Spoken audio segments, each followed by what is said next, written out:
Brock Bowers after the play fake, showing his great athleticism. He's going to take it all the way for his third touchdown of the game. 78 yards. This is 365 Sports, powered by Sikkim365.com. May looking, guns it in the end zone, touchdown, Carolina. Bryson Nesbitt. 365 Sports is presented by IdealMRI.com. High-quality MRIs for $497 or less. IdealMRI.com. Your health is important, so is your budget. 2nd and 5. Hennigan's going to keep it. A little RPO. Out to the tight end. Bruce going to the end zone. All he does is what? 365 Sports is also brought to you by Texas Farm Bureau Insurance, protecting Texans since 1952.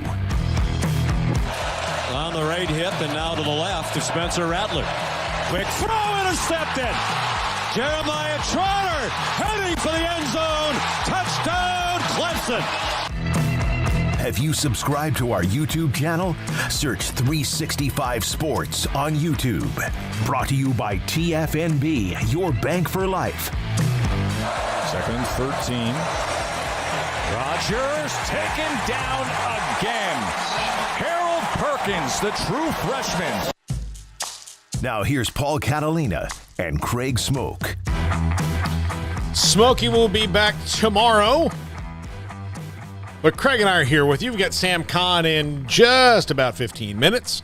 He'll talk about the transfer of Zakhari Franklin from UTSA to Ole Miss, what's going on, and after SEC meetings, what he gleaned from that. And just, it's always great to have Sam on to talk about college football issues as he sees them. Paul Catalina, Craig Smoak, a cast of thousands behind the scenes here. And right off the bat, when I woke up this morning, I was kind of inundated by a couple people sending me tweets of an Outkick.com story of it's happening, conference realignment is happening, and I'm here to tell you that I don't know that it is or it's not, but I can tell you that based on that story, that is not Outkick.com, but the article that it used, and then Sports Illustrated picked it up, and it's kind of gone places. So if you came here waiting for us to tell you that it's happening with Colorado and Arizona, I'm here to tell you right off the bat, guys, not today. I mean, not that it's not that it I don't know. We don't know what's happening, but the story was put out there by a source that I don't even know who it is really, and had to honestly show me, like Jack had to send me this tweet screenshotted because the source is blocked the three of us on our show for whatever reason, I don't know. So I would not put any weight into what you read today about it because it's the same thing. And eventually, and the tweet just said, well, after they see the TV deal, then they're going to go, which is what it's nothing anyway. That's been the story this entire time. Yeah, that is definitely not new news if that's what they were using as new news. Yeah, so I wanted to address it right off the bat because I have a feeling because it did make the rounds, especially around, if you're a realignment fan or a person who has come to this show because we talk about realignment and all of that and all the other issues facing college football, and you were like, oh man, I can't wait to hear what they say about Colorado and Arizona, then you can just rewind to our show from Friday, because that's the latest news. And I'll tell you, the most substantial thing I think we've heard, honestly, in the last month or so was when Craig and I talked to Brian Howell. Was that Thursday or Friday? Friday last week from the Bowler Daily Camera. And Craig asked him, your feelings straight up and down. Do you feel like, it will be, if they'll just wait for the TV deal no matter how long that takes? And he said, well, that used to be how he felt, but now he said it's getting to a point where that might not be the case, that they may just get tired of waiting. And that is the first time, because we've had him on before, saying almost the exact opposite, but his opinion of the situation has changed when it comes to Colorado. So that's more substantive than, this is what I heard from my sources. It's right now at this point, it lives in the fake news category, and the reason somebody can tweet that out and say that is that they might eventually be right. So what's the story, actually? Because I don't even know. So the story was, and it was just it was reports from this outlet, this person who has a podcast or something, and they said sources have confirmed to me that Colorado and Arizona are coming to the Big 12, but they'll have to see the Pac-12 TV deal first. So basically what everybody's been saying for like 6, 7, 8 months now at this point, except for, I guess, saying it's like 2. Okay. It's going to happen. Yeah, I mean, what we heard on Friday from Brian Howe was eye-opening because the last time he joined us, was not open at all really to the idea of Colorado being interested in the Big 12. And then on Friday, he had pivoted. He was far more open to the idea, if not, 50-50, if not maybe even slightly leaning in they're going to go back to the Big 12 direction. Now, there was nothing coming up, on the docket per se that he was sharing with us of like, yeah, watch out for this date or, by next week or anything along those lines. It sounded like it was still very much work in progress.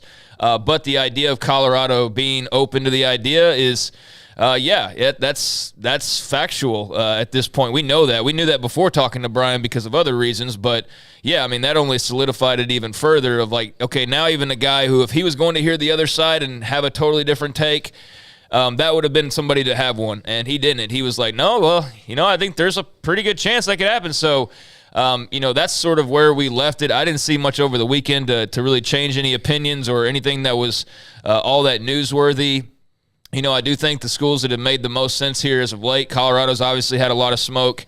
Arizona's been another one that, we hear a lot from Jason Shear and his side of, the commentary and all of that. And they seem like a school that's kind of stuck in there as being one that's a really good possibility. So, if that ultimately happens and it all works out, then great. I certainly think, there's reasons to be optimistic about that. I don't know. I can't certainly report that there's anything imminent or that's absolutely going to happen and it's a 100% done deal.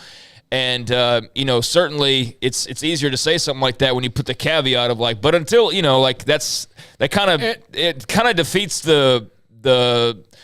some of the strength behind it because it's like, oh, wow, you're saying, but maybe. So, yeah, it sounds like a lot of kind of what we've already heard in a lot of ways. And look, I would not have even addressed it except for the fact that a bunch of people sent it to me today. And I thought, we've got viewers of this show who are probably going to tune in today waiting for us to talk about it.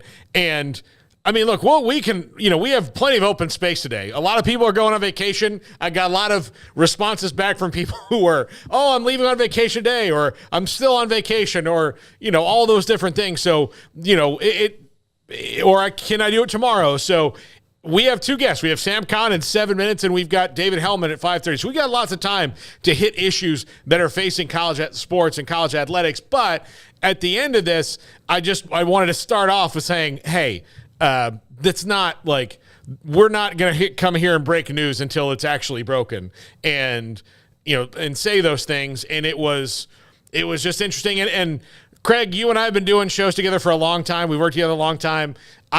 This might be the first time I've ever personally had to like call out something that's been reported, like this. Well, apparently, I think media beef is so lame. Yeah, so I don't really want to get into that. Yeah, but, Yeah, I mean, I guess a couple different ways to play that. Man, I'm just going to be a bigger person here because, I really could go a different direction. But, all right, that's interesting. But, yeah, there's nothing to report today. And, hopefully there is some clarity for all involved here in the very near future. But nothing, imminent, like we said. And we all remain waiting, and I'm really just trying to figure out how to best use my words here because I'm on the tipping point of just going on a rant against. Yeah, it's just not even worth it. No, I mean, so yeah, we're you're never going to hear this show or any show that's involved with 365 Sports at all say my sources are telling me this until we know that what the source says is actually happening. Like, that's just not how we work. That's not how it should work, and that's not how we do it. So when you hear us say something our sources said, we know that it's going to happen because otherwise it's a waste of our time and yours. Yeah, I mean, we have fun speculating, just a general conversation like everybody, but as far as reporting something, and I think just the report today is whatever it is, you can't see it because I'm probably like a lot of other people out there apparently. Yeah, I mean, I don't think that's what you would consider a report to begin with. Yeah. That's just repeating a lot of what's kind of been said. Maybe there's more confidence behind it. I don't know. But yeah, it's kind of the same old status quo as it has been, although there maybe is a little bit more momentum, just the further we move along and the more days go by that we're heading in the direction that, kind of the recent arrows have been pointing, which is very, great possibility. I don't know, maybe great's even too strong, but a very good possibility that, there's some movement that goes on, and perhaps that is from the Pac-12 to the Big 12. I haven't seen much of the Pac-12 kind of responses here lately. Like, I know for a long time it's been brushing it off or disregarding it entirely or, stupid little hashtags or whatever, call Big 12 fans names and, act like you're better than them and all of that. And look, Big 12 fans, I'm sure there's a ton of them that have, thrown it right back, and the mudslinging goes all directions. I'm not naive here. But yeah, I think it would be interesting to hear, from some of them of like if their opinions have changed here in the past couple of weeks just because of the way the winds have blown, because we haven't, heard maybe as much of the fighting back as we did there for about a month. And then here in the last couple of weeks, it's been kind of all quiet on that front. And if anything, it's been more, winds blowing in this whole Colorado thing or whatever. The Arizona piece is still a little bit murkier. I haven't seen Jason Shear, and I haven't checked, mind you, either. He'll be on the show tomorrow at 4. As a matter of fact, I haven't seen like what his latest is and, how confident he is in a move like that. But, Twitter allows you to say a lot of things, and the thing is you can be wrong, and you can be wrong a lot, and it just, certain top subjects pop up, and this, becomes a whole type of a circus, and clowns show up, and there's a lot of different things you have to sort through. So it's hard to kind of keep track of what's what. But as far as on our end goes, nothing new to really report on any front other than there's just a lot of smoke out there right now, and it's all very interesting. I know it's a very stressful time for probably a lot of fans out there. Particularly of the Pac-12, just to kind of want to know. And, it's also like you're kind of worried you're going to take kind of a loss here, right? Yeah. Even if you started to rationalize of like, I've seen the whole, well, if we lose these two, we just go add these two, and it's all good. We go add San Diego State and SMU, but I think there is still a little bit of, oh, man, like there's a little bit of a loss feeling, I think, if something were to happen. And then again, as I've said all along, even though it's looking more and more unlikely, I guess until there isn't, there's still a chance that you can hold it all together, but it's just like, man, we're so far down the line at this point that it's just becoming harder and harder to believe. And certainly, I held out the idea months and months ago of, man, what are a lot of Big 12 fans going to feel like if they talk all this trash, and then what if like the Pac pops up with a better deal? And that doesn't look like it's going to happen. So I think Big 12 fans have been safe from that. But that was the thing there for a little while. You kind of wondered, and I only say that because now I'm at the point where I just don't believe that's obviously feasibly going to happen. I think their best shot is the same deal. Yeah, but as far as like breaking up, I mean, I guess there's still a small chance of survival, but it does feel like every day that passes, there's more of an opportunity or more of a percentage raise that, there is going to be some defection of some sort. Yeah, I think it's, and everybody's gotten in the weeds. There's a Ennis and Corsicana are high schools here. They're not too far away from us, and they are bitter rivals. And when Corsicana built their new stadium right after Ennis built theirs, or the other way around, but they found out how many seats were in the opponent's, their rival stadium, and then added one to it and painted it so you'd know that's the one that's more. Just out of spite. And that's what this... It's very petty, yes. Yeah, that's what this feels like right now. Like, very petty. So if the Big 12 winds up with $1 million more than the Pac-12 if they do get the media deal done, it's not going to be like, aha, we got it. No, I mean, right now you're splitting hairs. Or if, whatever happens, it's all... And again, none of that money goes to you, the fan, anyway. It really just kind of comes from you eventually. Sam Kahn of The Athletic joins us now. And Sam... I reached out to you this morning. I know that you've got Tons of stuff to do today, and I really appreciate you hopping on. But starting off right off the bat, UTSA wide receiver Zakhari Franklin currently was, well, until this weekend, the most sought-after player in the portal. He leaves and goes to Ole Miss. It was a long time. I mean, relatively, given that he was in compared to everybody else that kind of went in at the same time as he did. How did this kind of shake out with him and Lane Kiffin at Ole Miss? Yeah, I think it was just mainly trying to find the right fit. Zakhari's been at UTSA now 4 years. He was, the only program he's been a part of. He's been there with a bunch of guys that he really developed a chemistry with.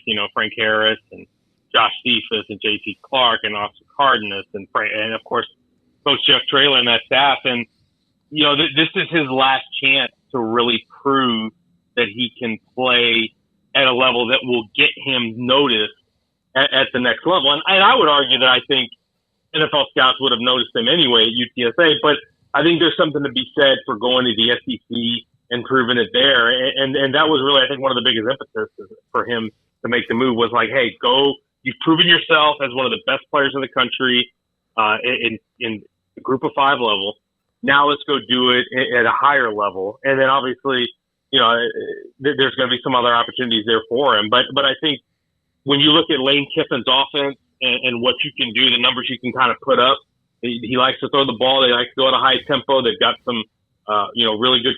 He's got a really good history of developing quarterbacks and getting really productive receivers. I think it's a really good match for those two, and I think you're going to see Zakhari Franklin really make some waves in the SEC. Sam, just UTSA in general, that's obviously a blow for them. But I guess if there's one thing that Jeff Traylor and company have been able to do, they've been able to do a lot of things, but they're not lacking in skill talent. Obviously having Frank Harris back, also have a couple of pretty good wide receivers that'll be rolling back as well. But, I mean, I'm sure you've heard it. We know Jeff Traylor pretty well. He's a school that's definitely, a prime poaching ground because of their ability to evaluate talent. Any idea of just kind of the frustrations on their end after this move? Yeah, definitely, because it also happened 2 days before the portal closed. I think Zakhari went in on April 28th. The spring window closed on April 30th. And Jeff Traylor and his staff and the administration, everybody at UTSA, have tried to do everything they can to keep their players. Jeff has been very active and aggressive about vocalizing the collectives that they have at UTSA and the NIL ventures that they have there. And he's said it. Anytime you talk to him or anytime you see him do a press conference, he's hammering that, hey, we've got to get our staff salaries up because he's lost 6 coaches to Power 5 programs in the last 2 years. We've got to get our NIL up because we want to keep as many of these players. You want this program to be successful, we got to make sure these players are compensated. And I think by and large, when we compare where UTSA is in the college football landscape and how they're doing NIL, they're doing actually a pretty good job. I think they've done pretty well on the NIL front. But there's also going to be opportunities for guys, and there's going to be a level that UTSA cannot reach at that, and that big perennial power programs or programs in conferences like the SEC or the Big Ten are going to be able to do things that UTSA is not going to be able to do, because UTSA has only been in existence as a football program since 2011. And so we're not talking about generations and generations of fans for this football program, and this is still very much a budding, growing program. And so that's a challenge that they're going to have to fight. And it is frustrating for Jeff Traylor. It is frustrating for that staff because you're right. They're one of the best staff in this state, maybe one of the best in the country at identifying and developing talent. You look at some of the guys they sent to the draft. Some of these guys were really low rated. Heck, Zakhari Franklin was a 2-star recruit in the 247 composite. He was ranked 2,722nd in the country. And that's a guy that they went in and got. So it is frustrating, but at the same time, they did benefit a lot from his presence. And I think they'll be just fine. It sucks to lose him, but they'll be fine because they've got Frank Harris, because they've got Josh Cephas, because they've got J.T. Clark, because they've got Oscar Cardenas. They'll be just fine this year going to the AAC. Who do you think the quarterback that will be throwing the ball to Zakhari Franklin the most will be? Oh, it's going to be Frank. I mean, it's very. I'm sorry. You mean at Ole Miss? Sorry, yeah. That's right. I'm still in UTSA mode. Yeah. So who are the guys there? Spencer Sanders still there? Yeah. And Jackson Dart still there? Who's all there? Right Walker now? Howard. Oh gosh, that's a really tough choice. I would venture to guess Spencer Sanders. He's only got 1 year, and I feel like you don't grad transfer unless you're going to be the guy Walker Howard's still got some time left, and I think ultimately he's the long-term option for them. So I think it's one of those two. But I think if I were betting this year, I'd say Spencer Sanders. He gives them some mobility. He's a veteran. He's won big games. He's taken his team to the Big 12 championship game. He's been through so much. And I think that experience is it's so hard to replace. And I think it's going to give him an edge over everybody else. Sam, as we're hitting like this last 4 or 5 week stretch before Big 12 Media Days, obviously there will be a lot to talk about there, but just what are maybe a couple of the storylines, whether it's, obviously there's a lot of the realignment buzz going on right now. There's I guess the portal's quieted down. Is realignment kind of the biggest topic you would say for the next few weeks until media days pop off, and just in that regard, what are your thoughts on kind of all the rumors swirling out there right now, especially in regards to the Big 12? Yeah, I think until the Pac-12 media deal gets done, or until the Big 12 makes some kind of move, I think that's going to be the dominant topic of conversation. I will say that personally, I'm looking forward to talking about actual ball. Mm-hmm. That this is the time of year we get into June, July, and we get into the realignment topics, and we've been talking about it for so long that I get a little bit tired of it, unfortunately. But Sure. But it's good for business, and we're in the interest of serving our readers and our listeners, and they love it. So we're going to give it to them. But I think that's going to be top of mind, certainly. The future of this conference, I think, is going to be a storyline just in general, because we see where the SEC is, we see where the Big Ten is. It feels like they're on their own island financially compared to the rest of the conferences, and the fight is going to be who is in that next tier. Is the Big 12 in that next tier? Is that the third best conference that you're talking about when you're talking about profile, revenue, all those things? Is it going to be ACC? Where's the Pac-12 fit in? I think where the future of this conference is going to be is a big talking point. And me personally, when I go into Big 12 Media Days, I really want to know who's going to win the league. I really look at it as a wide open. I think we've discussed it before. It's a wide open league, in my opinion. I think you're going to see when the poll comes out, probably Texas or Kansas State's going to be in one of those top two, probably occupying those top two spots. But then after that, I feel like, gosh, it could be any number of teams that could be in contention for the conference title. And I think this is a really exciting time to be following this conference, because there are so many teams that I think could be a factor that you really don't know year to year what you're going to end up with at AT&T Stadium in December. Sam, Texas is in the perpetual loop of if not now, when. And this is their last chance to win the Big 12. It might be their last chance to win the conference for a little while, as they transition into the SEC next season. Is this the best they have been set up wise to win the conference since maybe 2009 or 10? Yeah, I would say certainly. Definitely I would say in the post-Mac Brown era, yes. This is definitely the best things have lined up. I think 2018, things lined up pretty well also, but I would argue to say that they had a good roster that Tom Herman brought in, and they got to the Big 12 championship. They ended up losing Oklahoma, but I still thought they were building at that point, and I thought there was another level for them to get to, and they never really got it. I will say that the way Steve Sarkisian has built this roster, the way they've recruited, the way they've done their staff, I saw that just last week they hired Paul Christ and a few others. So they've really done it. He's really done a good job from a staff standpoint. It seems like they're doing everything right over there. The NIL is on the cutting edge.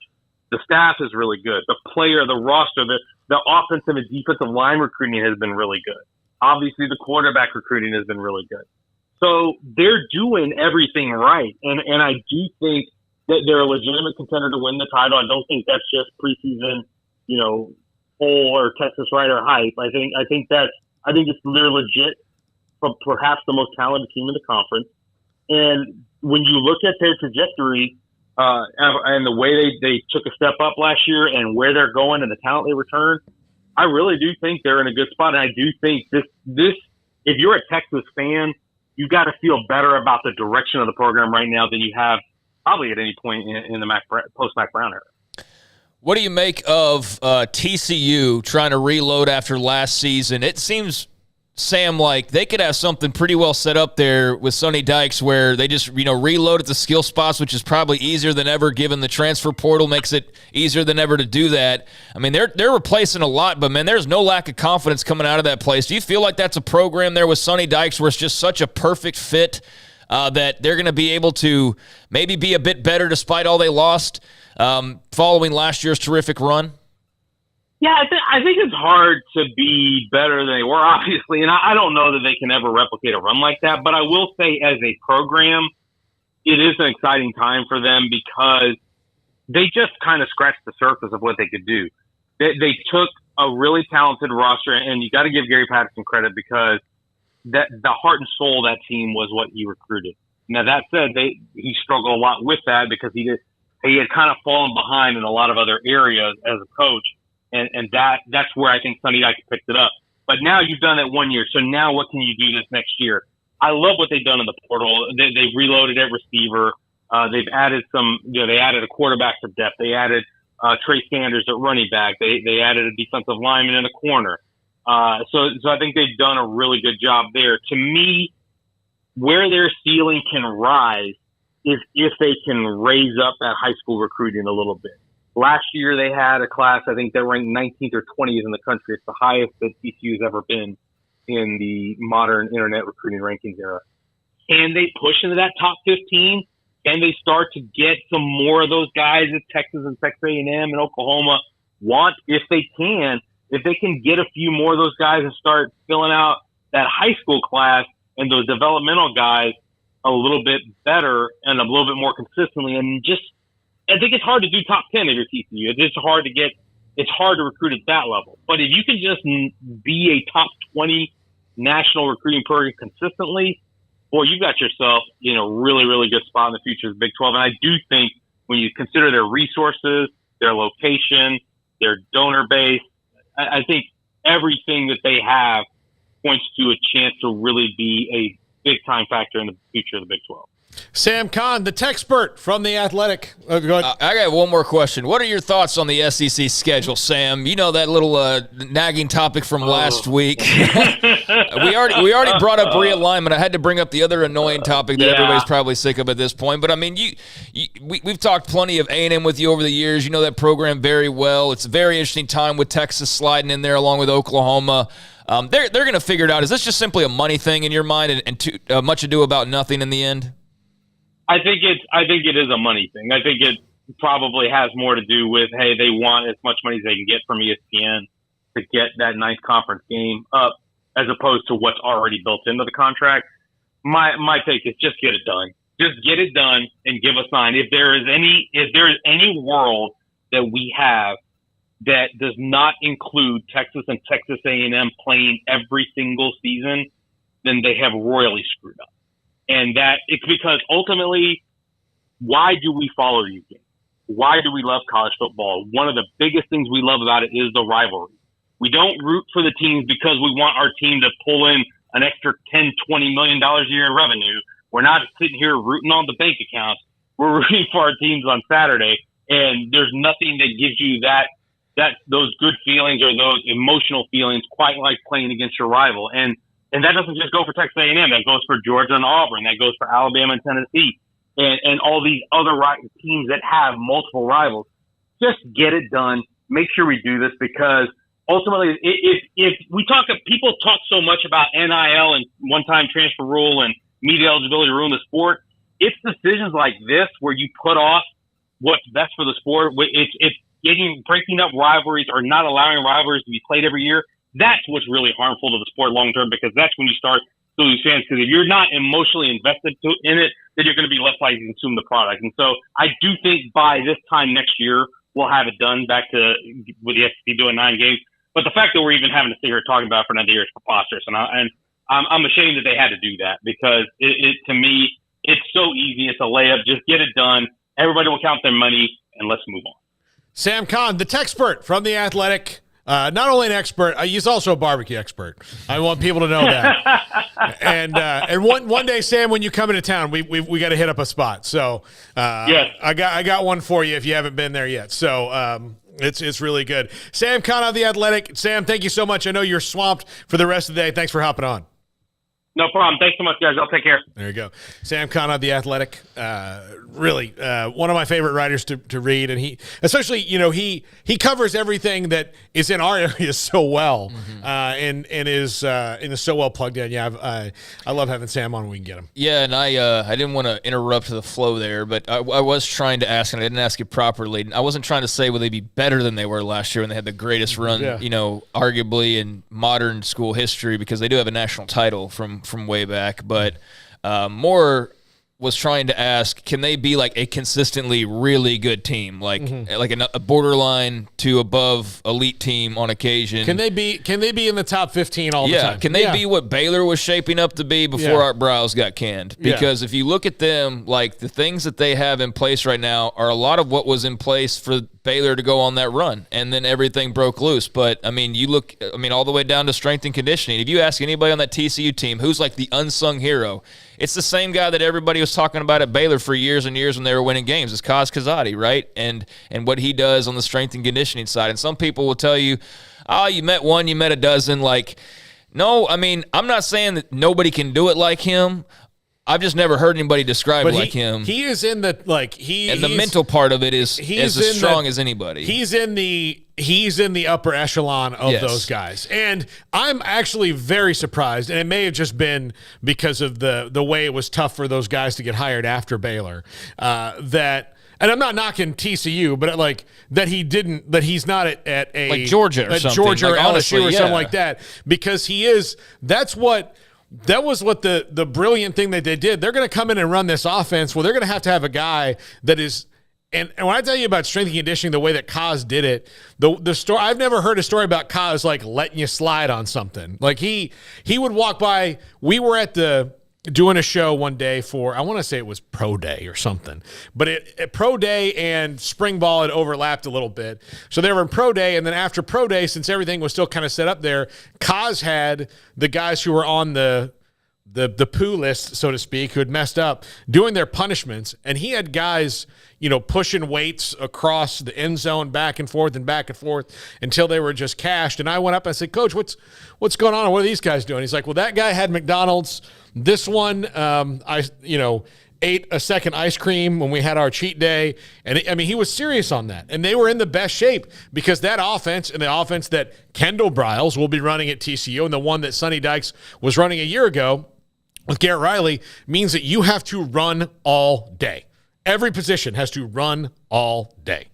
Yeah, he's going to have them really good on the mental side of things. You didn't see them make a lot of mental mistakes last year. If you look at one of various videos, the mental side's really what he hones in on. And you look at like the 61-58 game. If you're not mentally strong, there's no way they come back and win that game. And there's various other examples of him, at Baylor or at TCU or stops in between, where he changes the culture. And so they, that's one thing that, like, here's what I'm getting at. When Briles got fired, one of the guys bandied about with Sonny Dykes. Now, at that point, he was still at Cal, and, like, the idea of him just sliding in, like, I don't know, it just felt like they needed a little bit more of a, like, more than a coach. You know what I mean? Yeah. Like, it wasn't just like, let's go hire who can win the most games, because if you just hired Sonny Dykes, you probably could have done that, because really not a whole lot on the surface would have changed as far as the football and, like, the personnel and things like that. Now, he wouldn't have been able to have Kaz on staff. Yeah. So that's one thing that TCU can do that Baylor couldn't do. But, yeah, now they've hired Kendall Briles. They run an up-tempo offense. They're recruiting really, really well. They've got the benefit of the portal, which is something you didn't have a few years back. The NFL style has completely changed from back then, where a lot of the guys in those offenses, or at least at that level, Baylor, they weren't ready to go to the pros, but now so many teams are running it, even in the SEC, that those guys are now highly coveted in these modern-day NFL offenses. So it's all shaped up to be like, this is what you kind of thought that could have ultimately turned into, is like, that's what they're now actually doing there at TCU. Does that make sense? Oh, yeah. And I'm very curious. Does that make sense to you, Garrett? Absolutely. It's like they've got that whole mold, even with the Briles on staff running the offense, to the Kaz Kandati strength and conditioning, but to the up-tempo offense, the Texas high school ties with Dykes. There's just a lot, that's shaped up to have them in a spot where man, you wondered where that could have gone. Like, we're about to see, possibly. Yeah. And in a slightly different era where it's actually even better because now there's playoff spots and there's multiple playoff spots. And the Big 12's losing Oklahoma and Texas, so they're not even in the way anymore. And so that's what I was getting at, is just like, I wonder how far they can take this thing, if they can turn it to where Baylor had it, and even when GP was at his best, when he and Browse were really bumping heads, where they were both like top 10-ish teams. Yeah, it's going to be curious to see if Dykes can do that. And the one thing they hadn't quite cracked yet was, and Phil Bennett was hard to work on it, was they had not cracked the defensive side of the ball yet, because the whole conference was running these offenses, and you essentially had to, outscore everybody and run, and it was more about getting those stops. And they had started to make those strides. Phil Bennett was doing, and we love him anyway, but you saw what they were doing on defense progressively, but they had to get to the point where the defense could win them games. When the offense had rough days. They weren't there yet when all that was going on. And now you have near a decade of research on how to stop it, and teams changing and moving into that 3-3-5 defense that defends it a lot better, and changing how they recruit defensive players, as opposed to, coming in, you've recruited for a 4-3 defense with these big, hunking, linebackers and all that stuff, like big linebackers and all that, and people powered up to stop the run, and then you all of a sudden have to go, well, we're not going to be stopping the I formation anymore. Now you're going to have to spread out and chase people down all day long. And so it was an academic shift, so to speak, in the way that defenses had to look at things, and it takes time. Everybody adjusts, but for a while there, like, nobody really had an answer. That's why Nick Saban was trying to change the damn rules, because even he was like, I don't know, we gotta change the rules here. This offense is moving too fast. It's dangerous. Well, and Phil Bennett also had to do that on the fly when nobody, like, exactly, to your nobody point, was really doing it. So, like, the defense is always out there. Well, the offense is scoring in 2 plays on every single drive. Like, the defense has to be out there. There's nowhere else for them to go. The offense doesn't stay on the field because they score so fast. So, yeah, now you're seeing more teams have to adapt to that, and it's just become more normal. And so now, instead of it being like, well, don't go there, that offense, you're not pro ready. Well, now that's who the pros are drafting. So if you're JoJo Earl, and boom, you slide over from Alabama via the transfer portal into TCU, and now that's what TCU can do as well, is you've got this not overly complicated offense, but one that's very dynamic, and now you can just go pluck skill guys out of the transfer portal, and now you've got that playoff run back in you. And so there's really a lot that's, shaped up to be very beneficial to them moving forward. And I'm curious to see if they come back off last year and all they lost, and they have another 9-10 win year, then dang, man, get ready, because that means that's going to probably be pretty consistent moving forward with the setup that they have. And if they take a little bit more of a dip, then maybe we hold our horses. But that's why I'm so curious to see it, is like, what kind of follow-up can they have? And the bigger the follow-up, the more you start to eye them as a team that's like, okay, you're talking about your Big 12, who's going to run the conference and who's going to be the top dog and all that. I mean, they're as good of a candidate as anybody. K-State, I know, has a say in that as well. Others will too.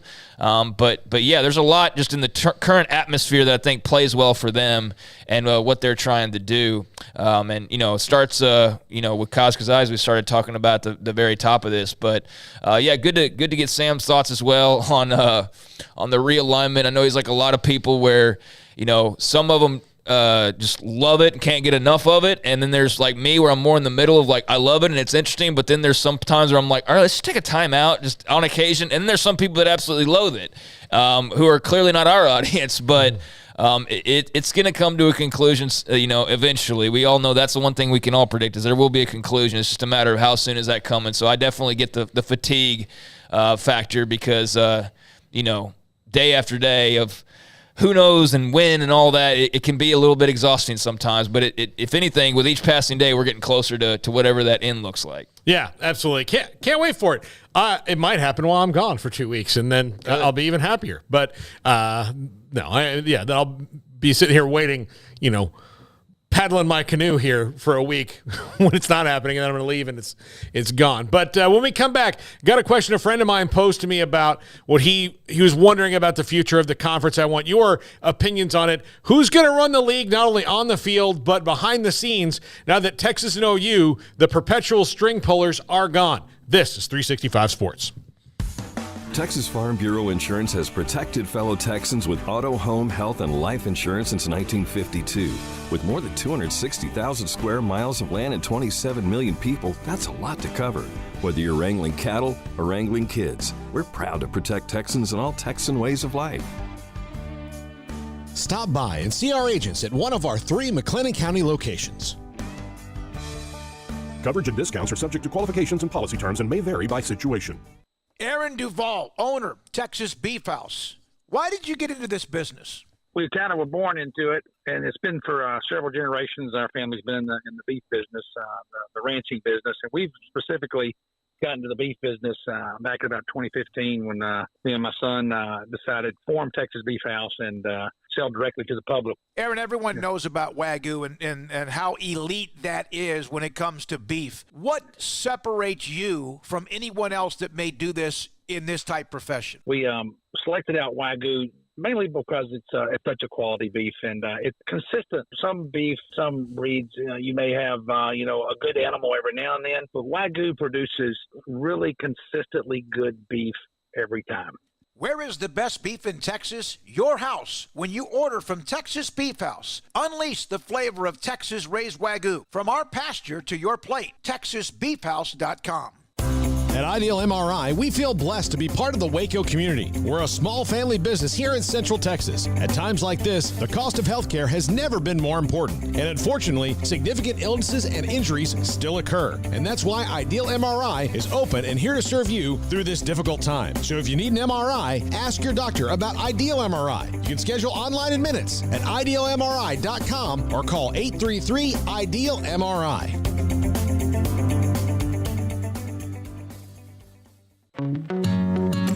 Established in 2007 and independently owned, Alliance Bank Central Texas is committed to helping families and businesses meet their financial goals. From their tellers to their board of directors, they know the importance of superior service and competitive products. Customers have confidence knowing that their financial needs are in good hands. It's your bank, Alliance Bank Central Texas, with 2 Waco locations, 4721 Bosque Boulevard and 191 Archway Drive on Highway 84, and at AllianceBankTexas.com. Member FDIC, an equal housing lender.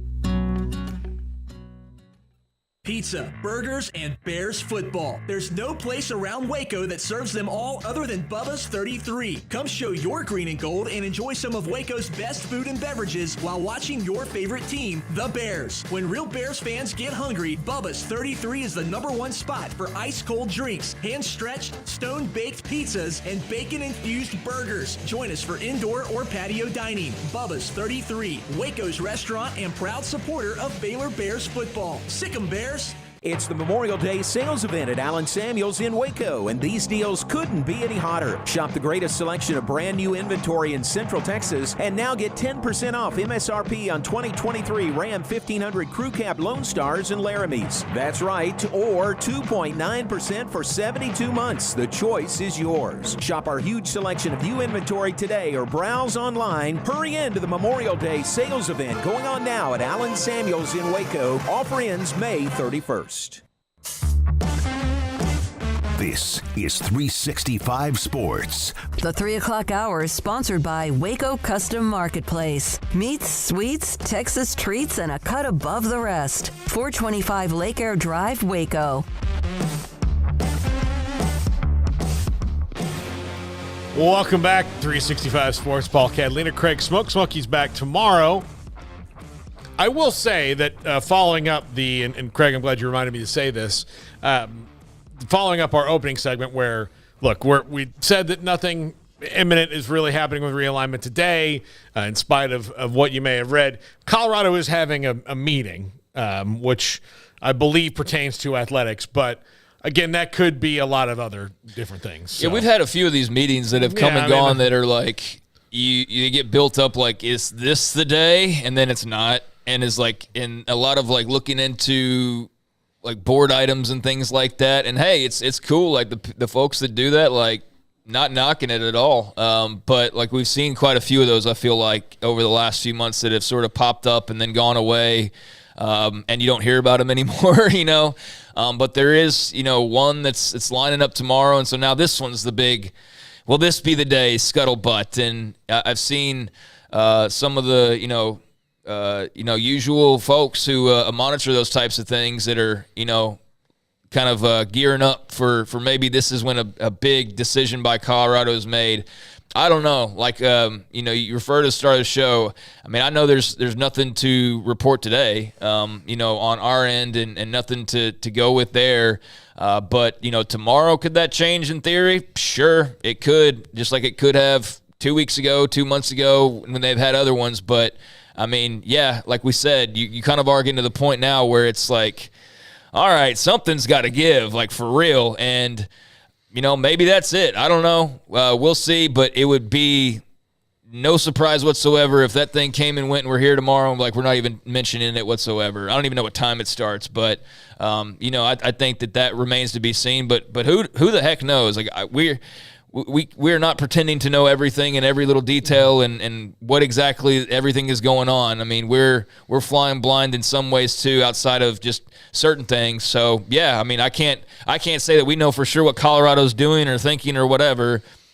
So yeah, we'll play that by ear and see how that goes. But that is something that is out there circulating and bubbling up as a possibility for some news tomorrow. Yeah, and a couple different people, Roger Dodger and Big Tech 12, making 1-11 jokes in the chat room. Yeah, they're 1-11.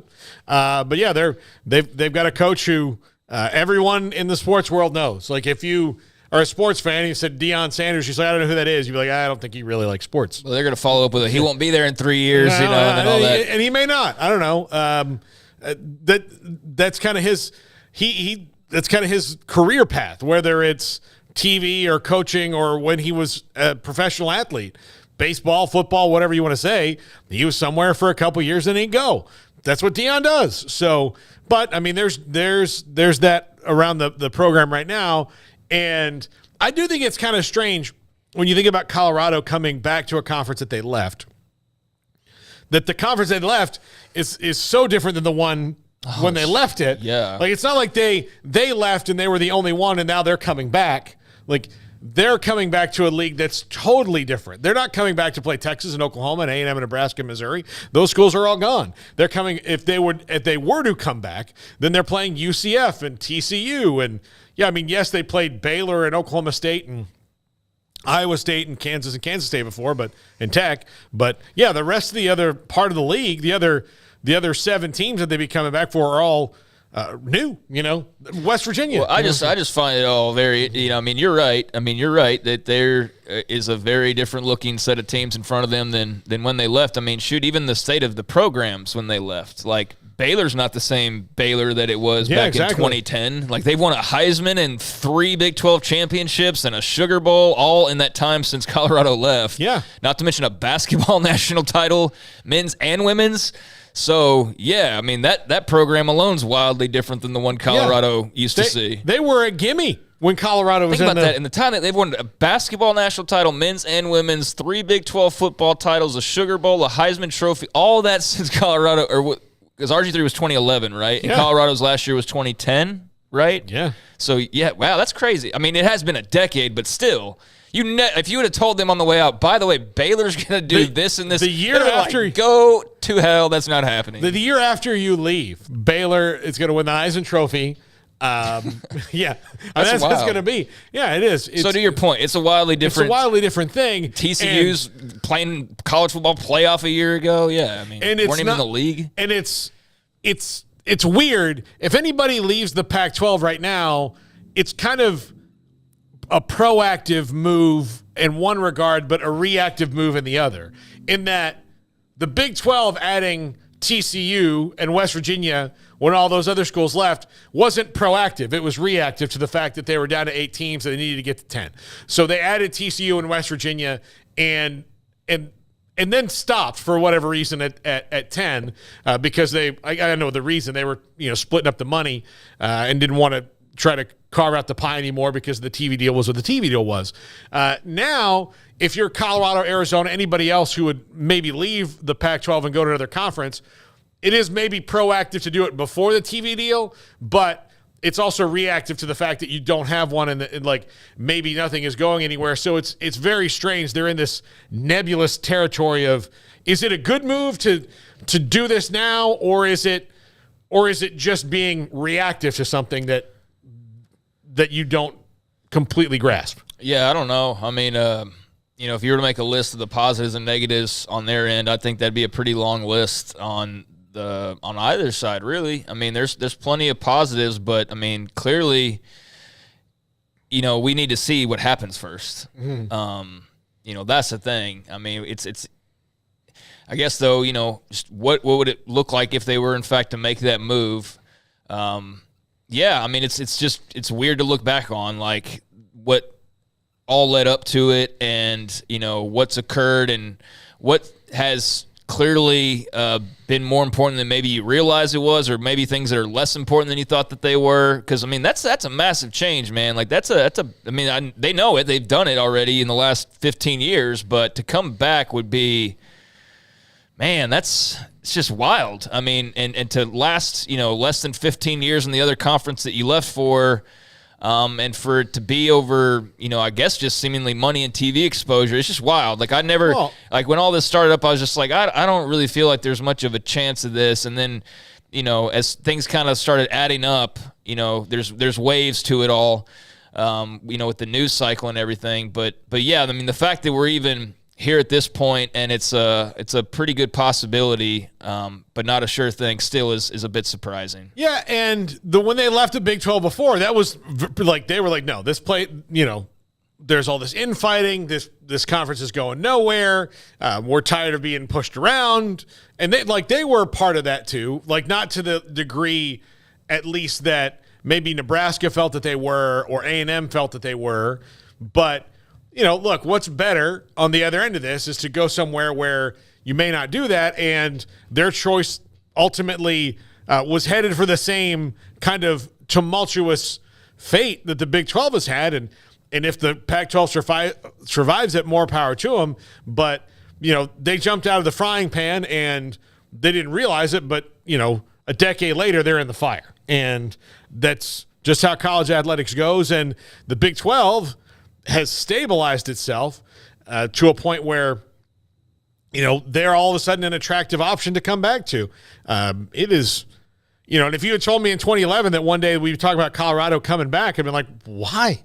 What's going to change for them? Because in 2011, when they left, I was like, well, I mean, nobody thought about the Big Ten, like taking teams from California. I mean, like that wasn't even in the offing. So, it's all gotten so strange that, it's hard to even look back. And if you told them, like, look, why don't you just stay here and write it out so you don't have to deal with this again? I wonder if they would have done it. Like if Doc Brown and Marty pull up in the DeLorean and like, oh, yeah, don't do it. Well, first of all, they're not back yet. Yeah, I know. We got to make that clear for people who are just maybe flipping over.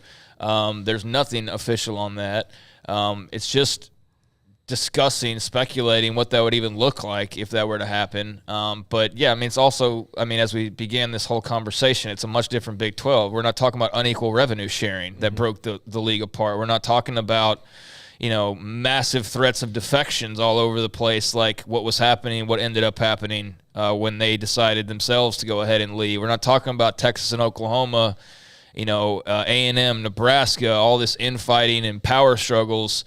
I mean, none of that exists now. Those teams don't even exist in the conference. So, that's what helps you rationalize it a bit more and makes it make more sense outside of just they're returning to exactly where they started from. They're returning to a league that's in some cases the same team-wise and, has the same name. But besides the handful of teams that are still around and the name itself, I mean, there's a lot that's different, as we mentioned. So different era, different time, different, set of rules and different, landscape that is going on right now. There was no NIL back in 2010 when Colorado was making their decision. So, yeah, a lot of things have changed since then. That's the other thing about now is that Deion Sanders couldn't have been a college head coach 5 years ago. Because he, one time had lunch with Des Bryant and got Des Bryant suspended for the rest of the season at Oklahoma State. I'm sure Pokes fans remember that. And I hadn't thought about that in like 12 years. I don't know why randomly I said 12. I'm trying to think. It's probably whenever that was. Probably, right around that time. I don't know. So just before the rules changed, Deion Sanders couldn't have done this because he was not the right guy at the right time.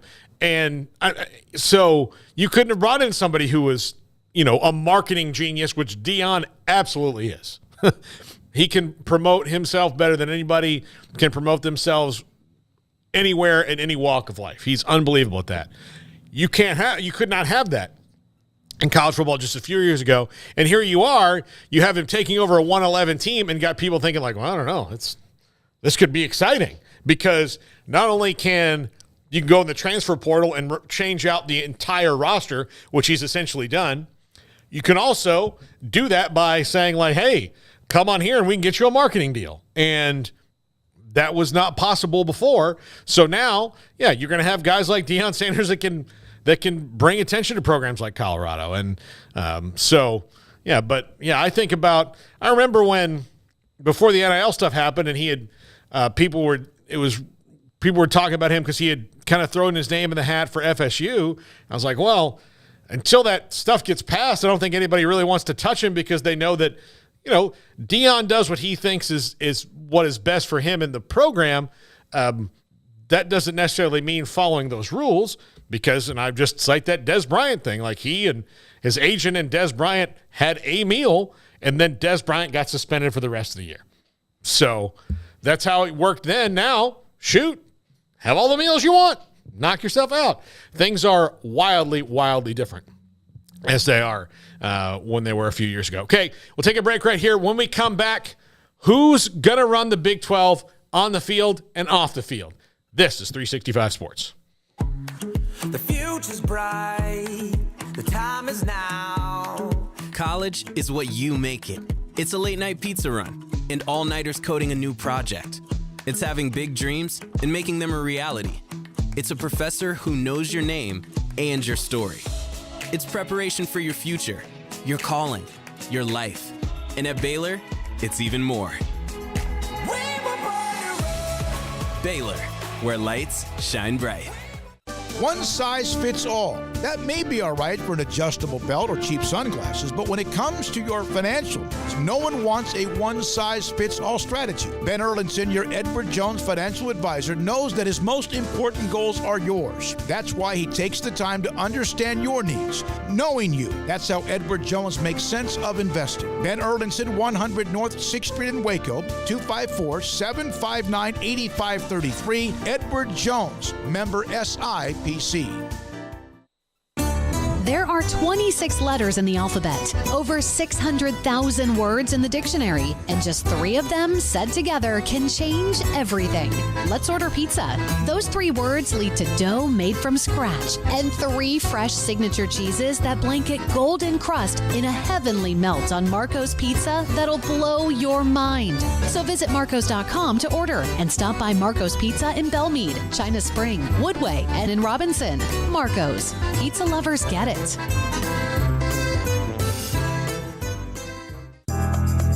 Riverbend Liquor and Wine, Lakeshore Drive and North 19th Street, right behind the bank, is a hidden gem in Waco. If you're a fan of bourbon, especially local Texas bourbons, that's where you gotta go. Balcones, TX, Devil's River, whatever it is, they've got it. Riverbend Liquor and Wine, plus the best selection of craft beers in Waco, seasonally churned out throughout the year. Whether it's spring, summer, fall, or winter, Riverbend Liquor and Wine, best selection of craft beers, a speedy drive-through window, and excellent customer service. Find out more on Instagram or just go by and see them. Lakeshore Drive at North 19th Street behind the bank.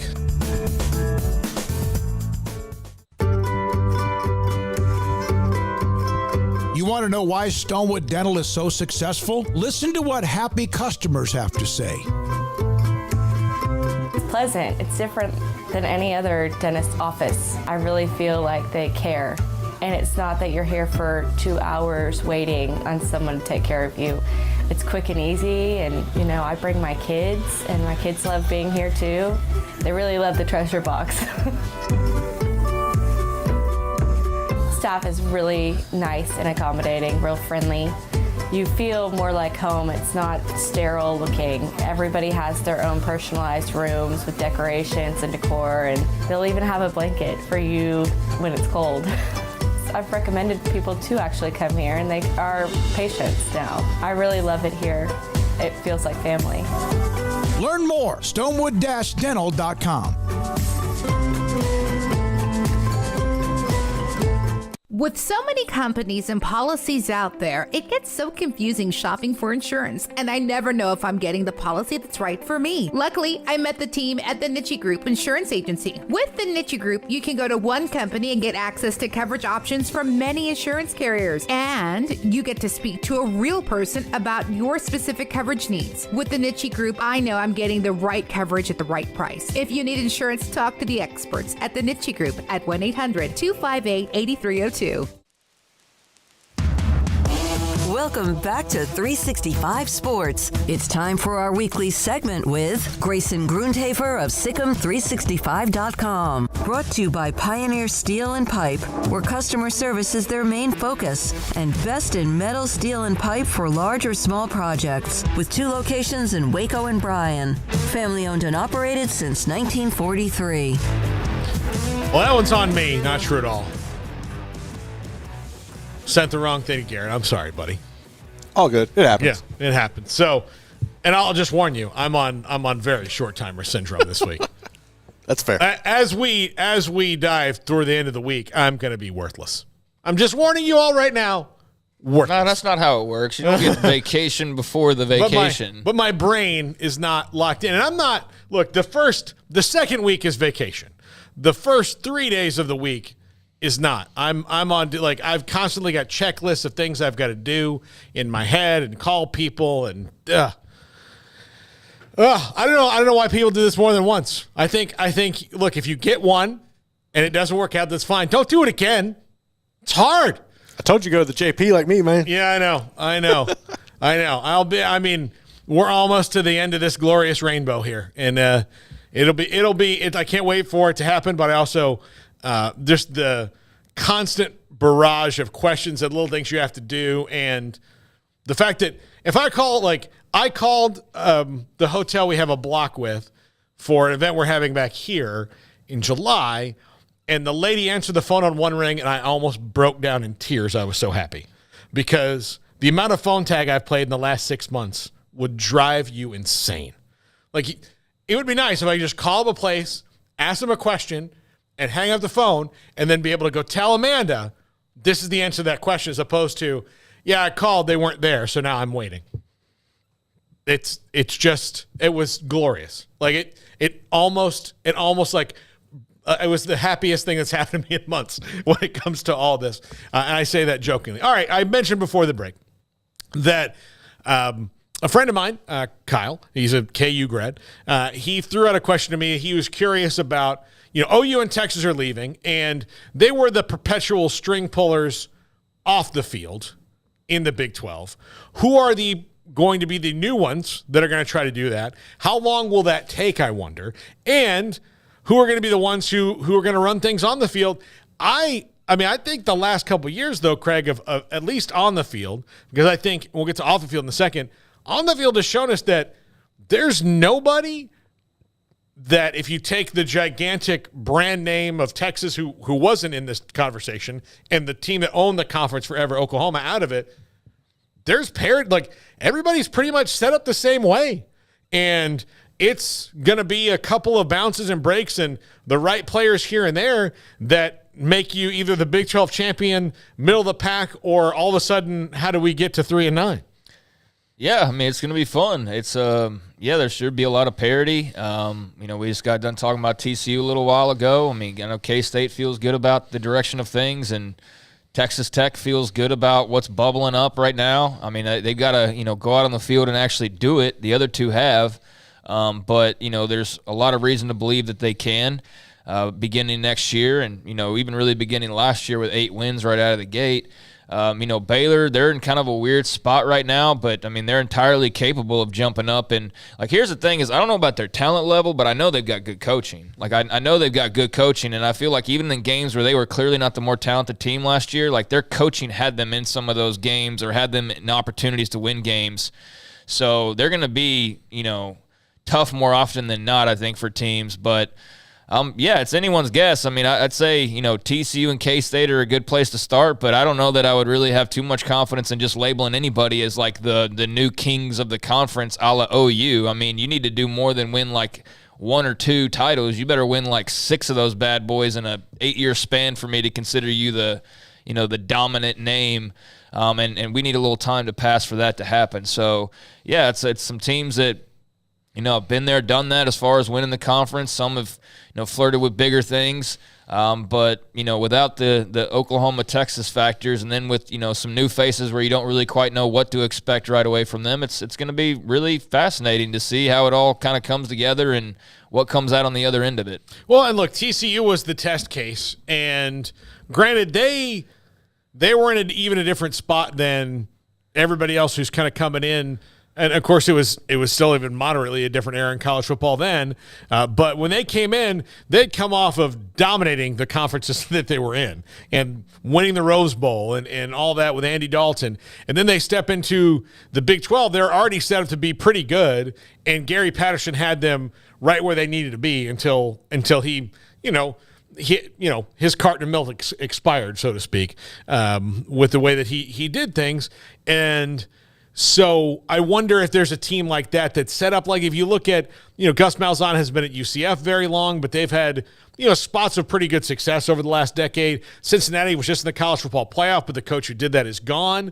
BYU's had a long tenured coach, and I don't think Kalani Sitake's really going anywhere. And then who did I leave out there? Houston. Houston is in a pretty transitional phase, I think, right now when it comes to their roster because they've been raided by the transfer portal a little bit and, lost a couple-year quarterback and are trying to readjust that and be in a new league. So I don't know if anybody can hit the ground running like TCU did, but they still have the test case of you put a team from another league into a Power 5 league and, water the garden, it'll grow, And so I don't know who that's going to be the fastest, but it's not like there's not proof that it can happen. So I don't know what you're asking. Are you? I wonder who is that team you think that would be ready to hit the ground running like TCU was, at least to a moderate degree, because again they were coming off a Rose Bowl when they got pulled into the league. Yeah, I think Houston's not going to be very good right away. I mean, at least on paper, it doesn't seem like they will be. That's one of those you're like, are they going to even make a bowl game? And I just think the shape that they're in, maybe there's a little bit of a delay in achieving success right out the gates.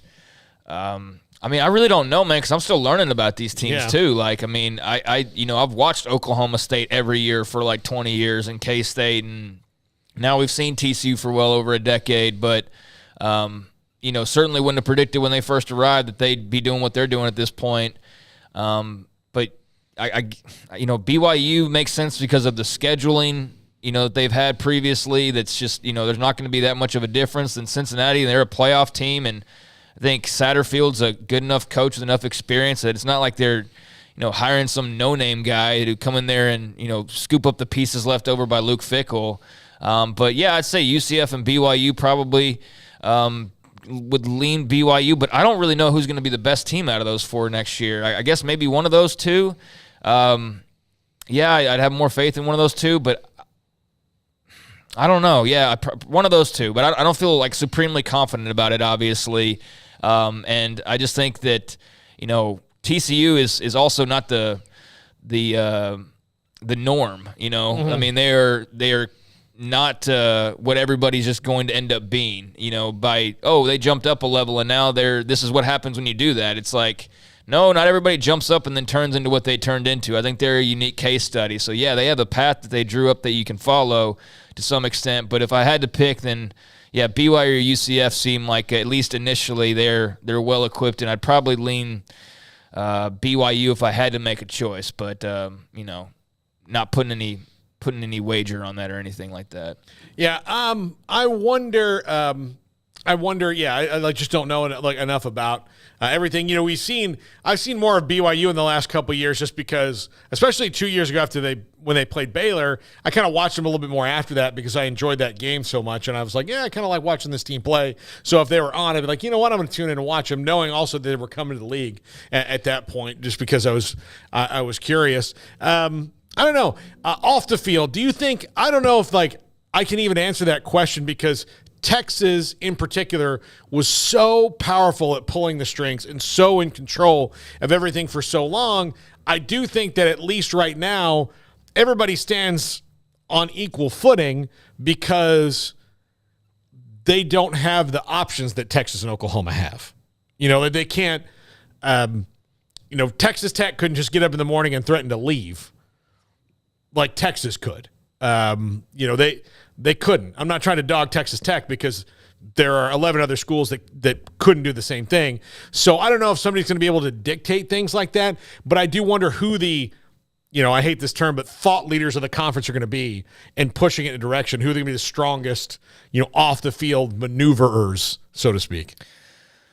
Yeah, that's not something I've given a lot of thought to, just because it's kind of nice to not have to feel like you need to worry about that. But, I mean, that's certainly, a power vacuum that somebody or somebody's will occupy. And, as far as that goes, like the politics side of things, I feel like, Mac Rhodes is somebody who's obviously very well respected, but I think TCU's leaders, Texas Tech's leaders are – also, very well respected. Jeremiah Donati, Kirby Hocutt, the presidents as well. I think those three kind of stick out because they're Texas-based schools as well. They've had some success, shown flashes of what they can be. Tech feels like they're on the verge of something. They kind of need to get over that probably hump here pretty soon, but it feels like the last couple of years they've been on the the verge of something with basketball. Then, football now starting to pick up its weight. TCU's obviously had immense success. Baylor's had good amount of success, and we know that, Rhodes is heavily involved. We know Donati is heavily involved, Hocutt, et cetera. So that's kind of where I look, but I'm Texas-based, so maybe I'm ignoring Oklahoma State's leaders or West Virginia's leadership, and I'm not intending to, but, this is still going to be a Texas-based conference in so many ways, even though there's a lot more non-Texas schools now. But yeah, I'd still figure it would probably roll back around to some of those types of guys. Well, Kansas, if you look at the biggest individual brand team, Kansas has that with their basketball. Like, that's the most. My answer is I don't think there's going to be a DeLoss Dodds. There's not going to be a Joe Castiglione. I think it's just going to be, somebody's going to have to rise up and be like that quote-unquote leader, but I think it might kind of rotate off, and that'd probably be the smart way to do it, because I don't really feel like there is anybody, even if they're long tenured and they've been around for forever and ever, like a Gordon Gee, I think that there's kind of an agreement across the board of, no, none of us are going to outdo or step over the other. Kirby Hocutt's not going to become DeLoss Dodds or, Mac Rhodes is going to be Joe C.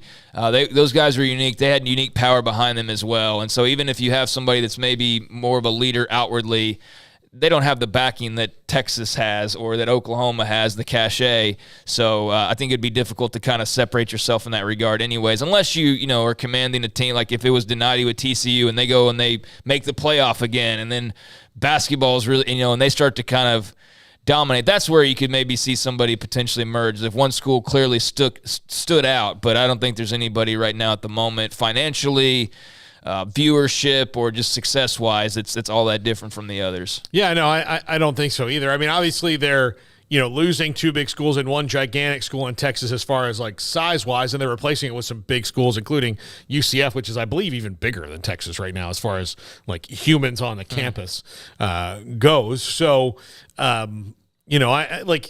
I just don't. I think that, and part of the thing is that they've set it up now to where, or they at least have been trained over the years of having to deal with Texas and Oklahoma kind of pulling those strings, to where now, at least for the first wave of this, they don't have to do that anymore. They can all be on equal footing and have discussions without, like when the realignment thing came up a few years ago, and they had this kind of fake Like, yeah, we're going to take applications and all that stuff. And at the end of the day, Texas and Oklahoma didn't want to do it, so it went nowhere. You know, and Oklahoma's president was the one who was like, oh, yes, we are certainly looking into it. And, you know, we're going to have a committee and we're going to do job interviews and, you know, everybody's going to send us a video with, you know, what's great about their campus and their setting, and it's going to be great. So send in your care packages to Big 12 Realignment Committee. We're right here. And then that was pretty much a waste of everybody's time because it wasn't going to happen at that time because Texas knew you didn't want it to happen. It was just words at the time. So, yeah, I don't think that stuff's really going to happen, at least in the short term. So I don't know. You know, look, BYU is a gigantic fan base and all that and have tons of influence, and they're another religious school, and they're a religious school that's a gigantic religion. So I would think that they're going to try to move their weight around as much as they can, but I don't think for a minute, and maybe I'm naive here, that they're going to be like Texas was, where they just walk in the meeting. Absolutely effing not. Yeah, they're not going to roll in and be bossing people around because everybody else will say, who are you? And okay, you're new here. There's a lot of you, but there's one entity ultimately, and there's 13 of us. So sorry, you're not going to get your way. And no, there's no Texas rolling in. There's no Texas remaining. I think there's a lot of schools that are even, and you know, any idea that any of the four will roll in and be like suddenly, you know, grabbing the leash and leading the others behind them, I think is ridiculous. That's definitely not where my brain would go. But you know, it also wouldn't go to any of the holdovers, you know, taking that mantle either. Like I said a few minutes ago, I think it's going to be a combination. And if somebody were to just have some mega amount of success, and maybe they inch up over, you know, some of their fellowship. But beyond that, I mean, yeah, that's the whole idea behind this new iteration of the conference, is that there's no two, you know, or before there was multiple, you know, the very beginning of the Big 12, big powerhouse power brokers. I mean, that's just is not the case. There's some mid-sized that have potential to grow larger, but yeah, there's nothing in comparison to Texas and Oklahoma that makes you think of the way that things have been. It's a new era for sure. No, absolutely not. All right, we'll take another break right here. When we come back, the 2024 College Football Hall of Fame nominees have been released. Garrett's got a graphic on that. But I got to tell you, I'm really glad I'm not in charge of going through this ballot and picking people because, I mean, first of all, there's a ton of names. But if you had to tell me, like, you can pick 10 of these guys – and these are the only 10, and the rest of them have to, I don't know. It's really hard. This list is tons of huge names on it, and there are every single year, but kind of wanted to go through that. This is 365 Sports. I love sharing stories of our sponsors and their stories about customers. Dr. Rob Maxey, a partner with Ideal MRI in the Central Texas Marketplace in Waco, sent me a couple of different stories this year that really stood out. There was a woman who called saying that her insurance was making her go to the hospital for an MRI, and it would cost her $1,600 for the knee MRI with insurance. She called Ideal MRI and was distraught. When they told her the price, she was elated and relieved. She got her exam, the scan, the results for her doctors. So the doctors had it available for the appointment. Her exam was interpreted by a fellowship-trained world-class muscular skeletal radiologist. Her doctor has access to the images online immediately, just like the doctors I have received images online when I've had an MRI with Ideal MRI. And $497 saved the patient $1,100. That's just one of the stories. There was also a patient that needed an MRI, but her deductible had a $6,000 hit on it. The hospital said they would charge $2,000. She went to MRI, Ideal MRI, cost her $497, saved her nearly $1,500. The insurance is also something they will work on for you. Ideal MRI in the Central Texas Marketplace in Waco. Cars priced right both day and night.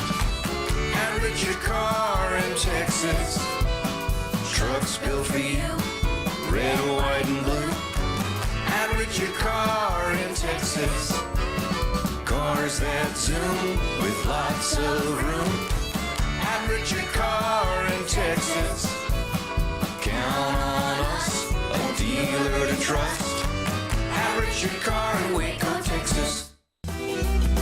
Shorty's Pizza Shack at 12th and Bagby is a homegrown, locally owned pizza place that's out of this world. Everything from the dough, the sauce, the sausage topping is made fresh in-house. Not to mention the amazing pizza pillows, the chicken wings are to die for. Try the Sikkim sauce, chili cheese fries or tots, plus great specials on food and drink every single day. Shorty's is also the perfect spot to watch the game with your friends. Shorty's Pizza Shack at 12th and Bagby. Tell them Paul sent you by.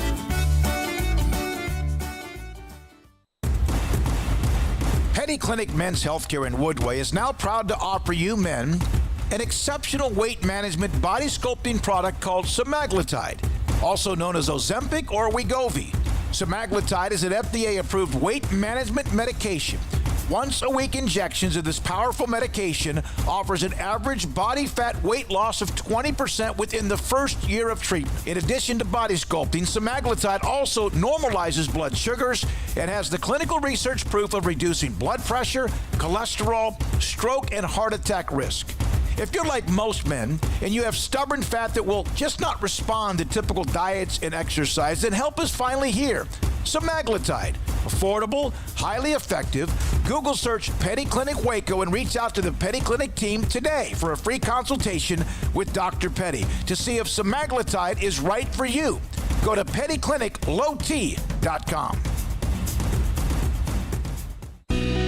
Let Camille Johnson Realtors guide you seamlessly through the process of buying your dream home or selling your current one. Commercial, farm and ranch, or residential, Camille Johnson Realtors can smoothly and successfully lead you through any transaction. With a team of 28 experienced agents who are excited about serving you, Camille Johnson Realtors services the entire greater Waco area. If you're in the market to buy or sell, contact Camille Johnson Realtors, 104 Midway Center in Woodway, or find them online at www.camillejohnson.com. Camille Johnson Realtors, elegant, charming, warm. Welcome home.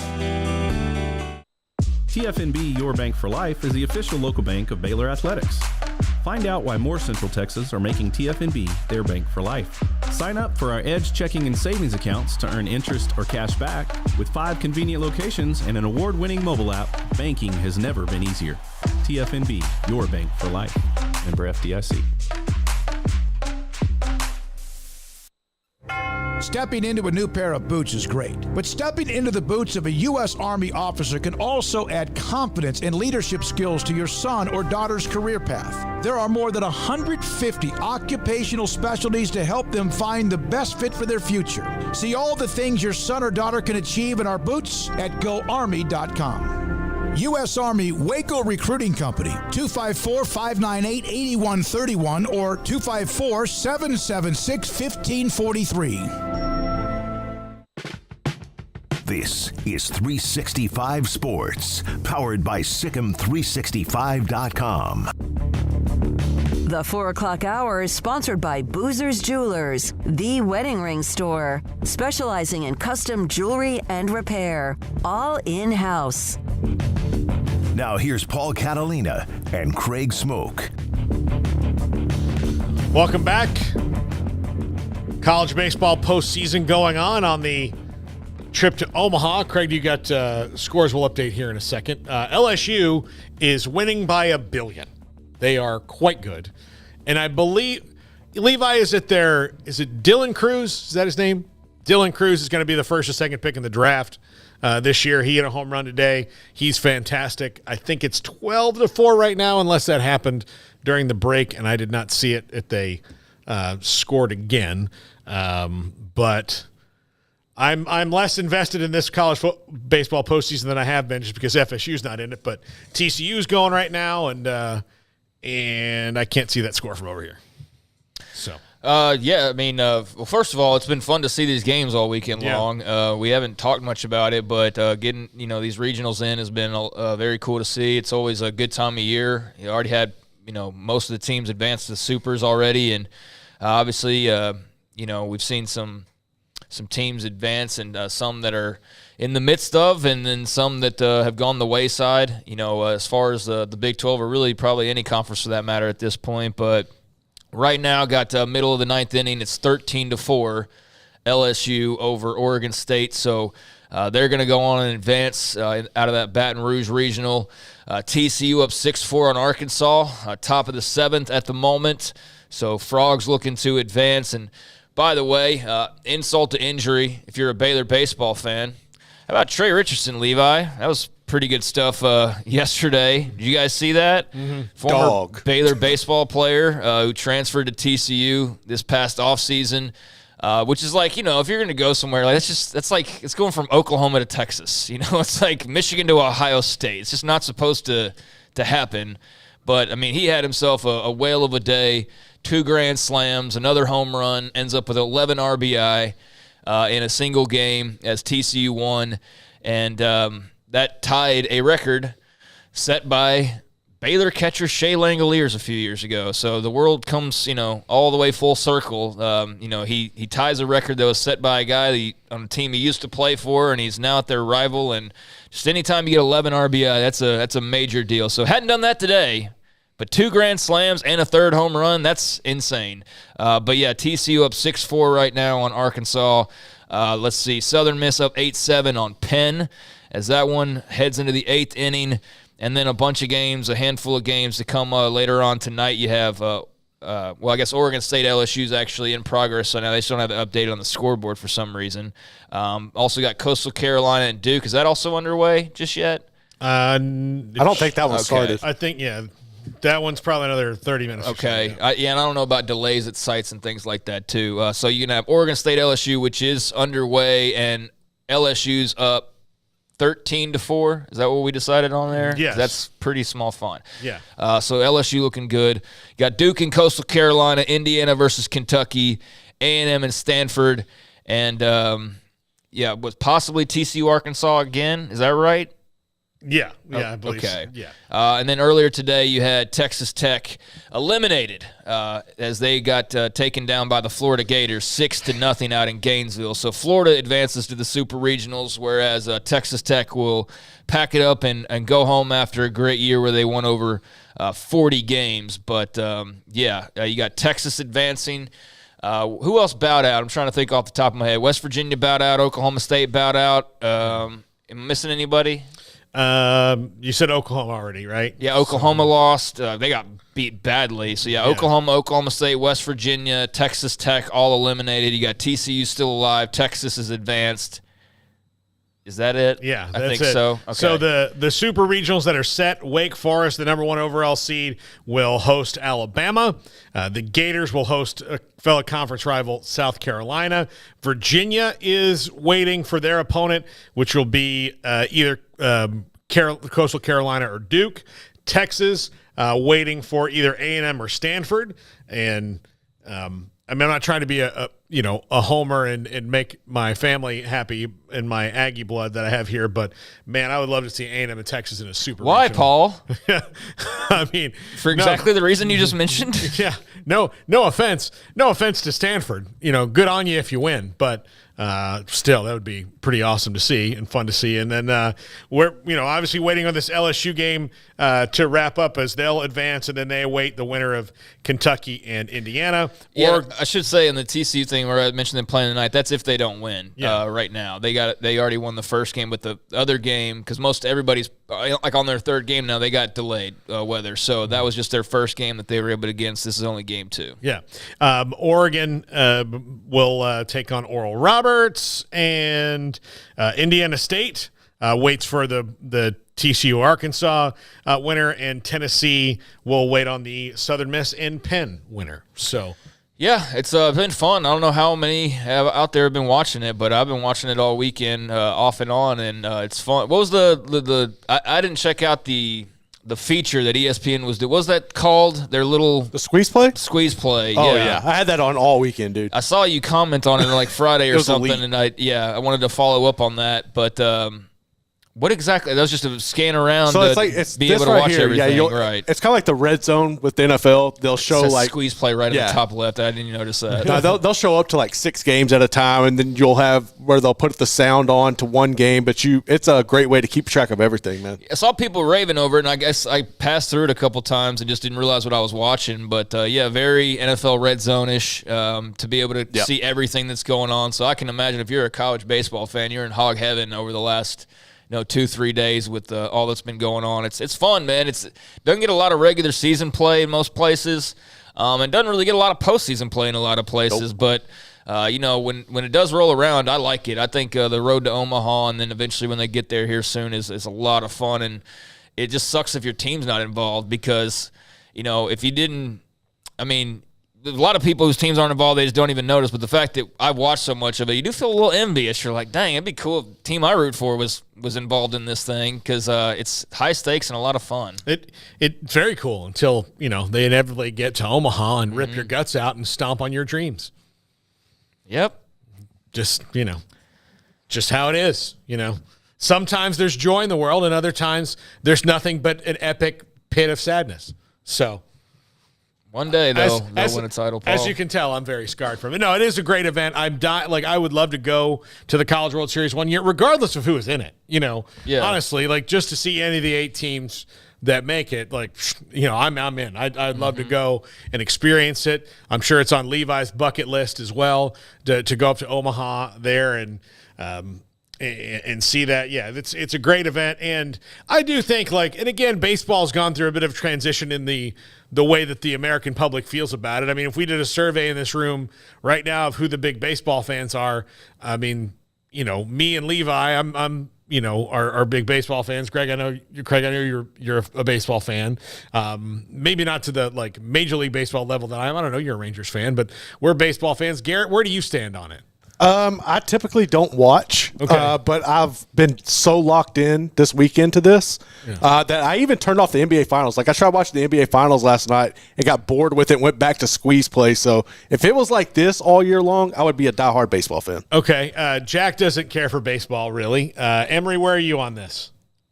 I like the college baseball playoffs. Okay, he likes the playoffs. So it's kind of like the World Cup for Garrett. And Graham, are you a baseball guy or no? Yeah, see, that's where it is. So it does, when you're trying to sell it to television executives, yes. Oh, yeah, sure, we'll put on a Major League Baseball game on a Friday night, or this is valuable. But I do think that there's a bit of a missed opportunity most most weekend nights, like a Friday or Saturday night, in the major conferences to, really highlight it.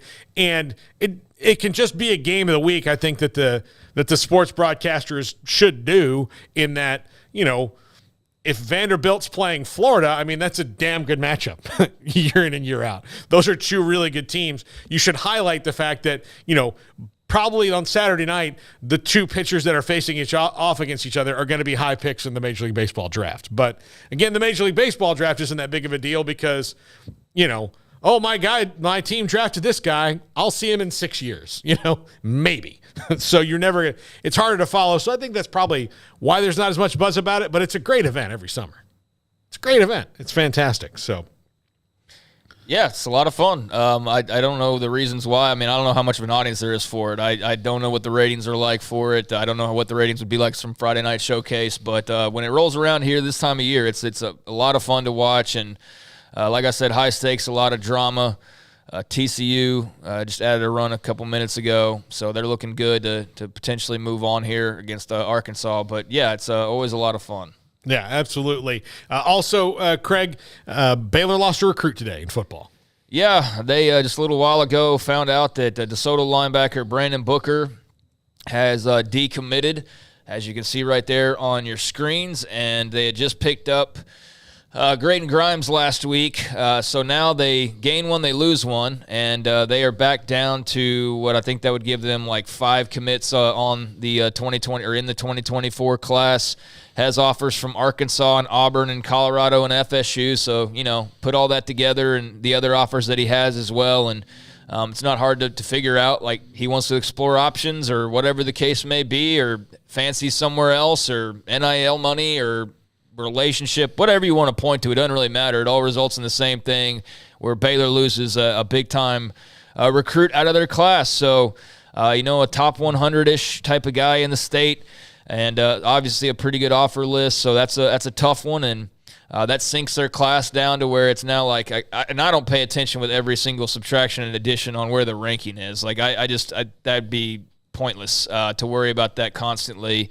But as far as, the end of the year, where they wind up, they're going to go up just simply based on numbers. But the problem is, so is everybody else around them. So, where are they going to shoot up to get into top 40-ish, 30-ish, where they probably should be on a regular basis? I mean, I think that's probably one of your concerns right now is how do they get some momentum in recruiting, because that hasn't really carried over all that well. You had big success 2 years ago, probably parlayed some of that into some good gets. They've obviously hit the transfer portal very hard, so maybe that's just a route that takes up some of the slack from not recruiting at a super high level high school-wise. But I do have my wonders right now on just sort of the momentum or lack thereof and buzz or lack thereof and just sort of where they are in the landscape. They really need to win some games next year and can't ill afford to have another 6-7 type of season like we saw last year, especially with how that was just a slog at times to get through for everybody involved. So not good, not, a major shocker because they typically lose a handful of guys to decommits along the way. But, when it's a small class, it's even more noticeable. When you have a guy from DeSoto, that's notable. And you've had some guys from there of late, but, you're not going to have this one most likely unless he somehow circles back. So tough loss, and he's got some big contenders that, are going to give him plenty of options. But, yeah, not fun for Baylor fans, which, is it's kind of feels like something needs to break their way somehow, but I don't really think that can happen until you get into football season. Because what would that be? I mean, if it's a big recruit, it's like, okay, great, but then you got PTSD, shell shock, whatever from like this, for example, from the quarterback situation last year. You kind of know now, like, hey, commits are fun, but they're also, here one day, gone the next. So. They need to get some stability in that regard, but it's recruiting, so that's part of the deal. Yeah, I wonder, because I don't think, and I think this is an issue that they have, is that Dave Aranda's found his sea legs in this just yet on how to build the roster the way that you have to build a roster now. I don't think he needs to go like full, Lane Kiffin and being a portal king, but I do think that they have not used it enough, and maybe they've tried and failed a little bit. But I think, especially coming off of the Sugar Bowl win, they squandered their juice that they had for that year, because usually when you have a big season, it's not because of when that ends and when you've already signed people, especially now. So the year Baylor won the Sugar Bowl, most of their recruits were signed in December. So it's not like you can carry that into February to have this big class where people are excited about joining you. It is the next year following the Sugar Bowl or those big bowl wins where you get that wave of a class that's like, holy cow. That's going to be the case for TCU, really. Their best recruiting class will not be 2023 because by the time the season was over, it was already signed. Their best one will probably be 2024 because now you've got the juice off of like, hey, we just won. You're going to camps, all these different things. Nothing's happened, yet in the other season, so that's where it is. Baylor wasted that year that they had. Not intentionally, but that just wound up happening, of getting that excitement and juice build up and everybody coming in to see, what's going on at Baylor. They, by going 6-7 last year, that kind of popped their balloon. Somewhat. I mean, I think it would have been fine if you didn't lose your quarterback on National Signing Day. Yeah. I mean, I think that really, put a dent in things and kind of a feeling around everything. I think if Austin Novosad had signed as expected, then you celebrate that day and you're probably fine for where you end. But I mean, since then, that followed up with a 6-7. So, I mean, what are you pointing to? The Big 12 title 2 years ago? Yeah. Well, that's kind of dated at this point. K-State's already won one since then. TCU's already been in the playoffs since then. So you had some heat. You used it to some extent, but probably not as well as you could have. I mean, we'll see how last year's class ends up shaping up. Maybe they got more bang for their buck than they realized. But as far as just like right now in 2024 recruiting and just kind of moving forward, they're not going to be the program that's out there super flashy and, in your face on social media and all those things. But, I mean, they can't also just be sitting on their hands either. And I feel like they're kind of in a weird spot in the middle. It's just, I don't know. I don't know how to describe it. There's not a lot of juice flowing right now, and I guess the only way to really solve that is to go win some football games. So that can't come soon enough in my mind. You go beat Utah in week 2, and we won't be talking about any of that. We'll be talking about how great everything is again. That's just kind of the nature of the beast. Yeah, absolutely. They I think that I think we all thought there might be a little bit of a dip off the Sugar Bowl season, but last year was kind of a surprise to most people about how they followed up that win, especially, it wasn't even about Blake Shapen in the skill position. Like, I thought even if that was exactly how it was, if the defense still had that attitude that it had and the ability to, bully people around, then yeah, they could have taken some of Blake Shapen's growing pains, but because the defense took a step back in Congress with the offense, then they had problems. If the defense was still the same bunch of dudes who were just going to put a hurting on you and physically maul you, and I'll point to that BYU game. BYU was a really good team in 2021. They were a really good team. They had some of the best players they've had in a long time collectively on the roster all at the same time, and they came into Waco, and Baylor physically beat them down. And what was a pretty well-contested game, but the difference in that game was that Baylor physically beat them down on both sides of the ball, and that didn't happen for the most part in 2022, and that's the thing that shocked me the most. If the defense had been able to keep up that attitude that Dave Aranda wanted and had in 2021, then yeah, they're probably in contention for the Big 12 title because in spite of, Blake Shapen and the skill players and all this, because, yeah, you can win games on defense, but they couldn't pick what they were going to do whichever week to week, and that's why they kind of plummeted into their mediocrity last year. Yeah, they were not very good on either side of the ball a year ago, and that happens when you lose a record number of draft picks and you don't just replace Jalen Petrie and 6 other guys who are all long-time starting defensive players with dozens of games under their belt. I mean, there was some fall off to be expected, but I just don't think that they expected the offense to be as just vanilla and middle of the road as it kind of ended up being, a large part due to just inexperience, but also just not terrific quarterback play. So I think just been kind of mediocre in that regard here the last 2-3 years. They've had other areas of strength. I don't know what their strength is, though, coming up this year. What is it? It's not some great defense again. On paper, it's not. They have even less returning than they did last year, I believe. The running back room, maybe. The running back room could be your strength, but, I mean, if you can't throw the ball with worth of, then, I mean, that only lasts for so long before people catch on to that. So, yeah, I mean, I've been saying they have a lack of star power, which is fine. You don't necessarily have to have stars and faces, but there's a lot of questions around them, and, following 6 and 7, there's no hot seat right now. Like, I think it's ridiculous. If anybody's even bringing that up with Dave Aranda, I think that's silly. Now, if we get into next season, like, we're like halfway through and you're talking about them being like 2 and 4, then maybe you start the conversation. But I think it's too early for that, though. I do think that you follow up 6 and 7 with like 7 and 6. That's not going to fly for a lot of people, and you're going to be really struggling to garner the type of support and kind of backing that you're really hoping for. And that would be a real shame 2 years less removed from, being at the zenith of the program in so many ways. So, yeah, it's a big year coming up for them, without a doubt. Yeah, 2021 and was of their 3 conference titles or Big 12 titles was their most complete season ever. And best is probably in the eye of the beholder, I mean, I think it's the best, but I mean, it's the most games they've ever won. Yeah, they won the Sugar Bowl. They won the Big 12. Like, I don't, what season was better than that? Yeah, no, there wasn't one. There was no season better than that. So yeah, you can argue it if you want to, but on paper, the facts are the facts. That's the most games they've ever won, and then you add in the Sugar Bowl and the Big 12 title and the way they won that Big 12 title, and then to go beat up Ole Miss the way that they did. That was a fun ride, and that seems very long ago, longer than 2 years ago, that's for sure. So see if they can rekindle some of that magic. But again, just a very interesting year upcoming for them because there's a lot of unknowns, and maybe that's addressed by the transfer portal. It's hard to gauge that right now of how exactly 10 new guys are going to step in and impact you right away. So maybe that's the answer. But obviously we can't know that until we see them actually roll out there, which is still a bit of a ways away. So we wait and wonder and ponder what all that's going to look like here for a little while longer. Yeah, Paxton asked, was Baylor versus Air Force the coldest game that we've been to?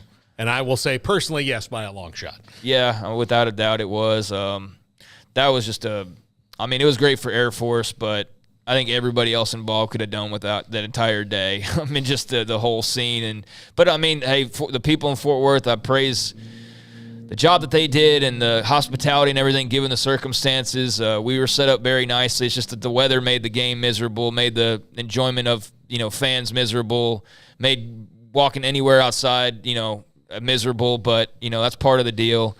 And, I felt like they did the best they could with the hand they were dealt. Baylor didn't. As a team, they didn't. But there was a lot going on. They had guys in and outs. It was time for it to end, and it ended in a very fitting way, I think, where it's like, how does this brutally ugly season in so many ways end? It ends with a brutally ugly game, and it probably the ugliest way imaginable on your arch rival's field. And that's the thing is, like, they got announced to go to TCU Stadium to play. Like, how do you get excited for that to begin with?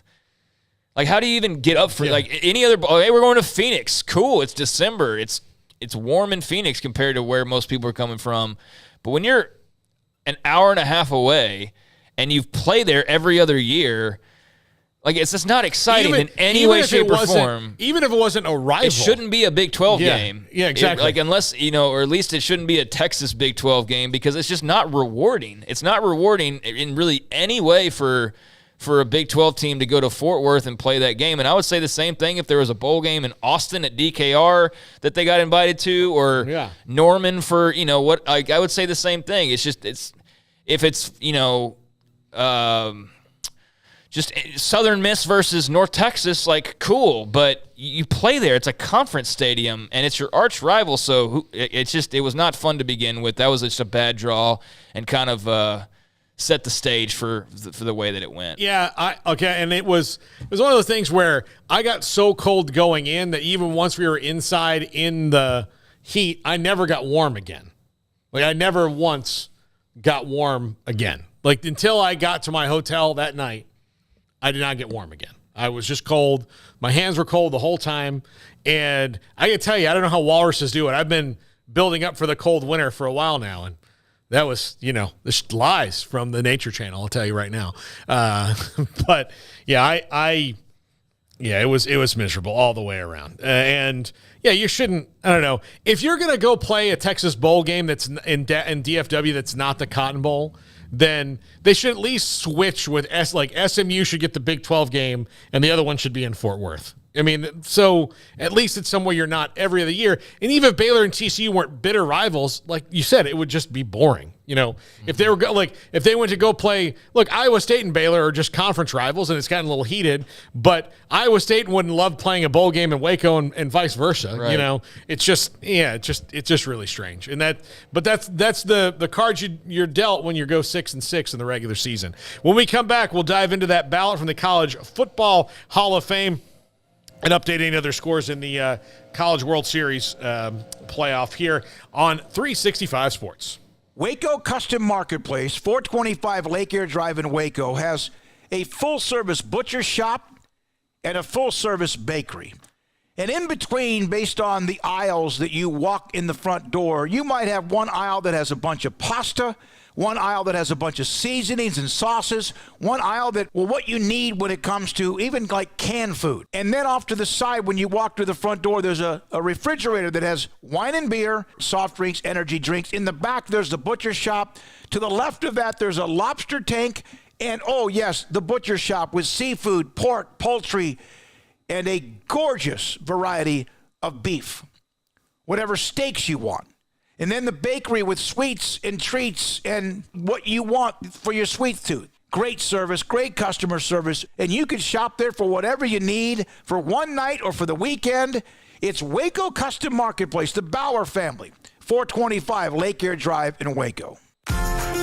Automatic Chef Canteen is a full-service micro-market vending and office coffee provider with state-of-the-art vending equipment, a wide variety of products, and offering custom-fitted micro-market vending office coffee solutions for your employee break room.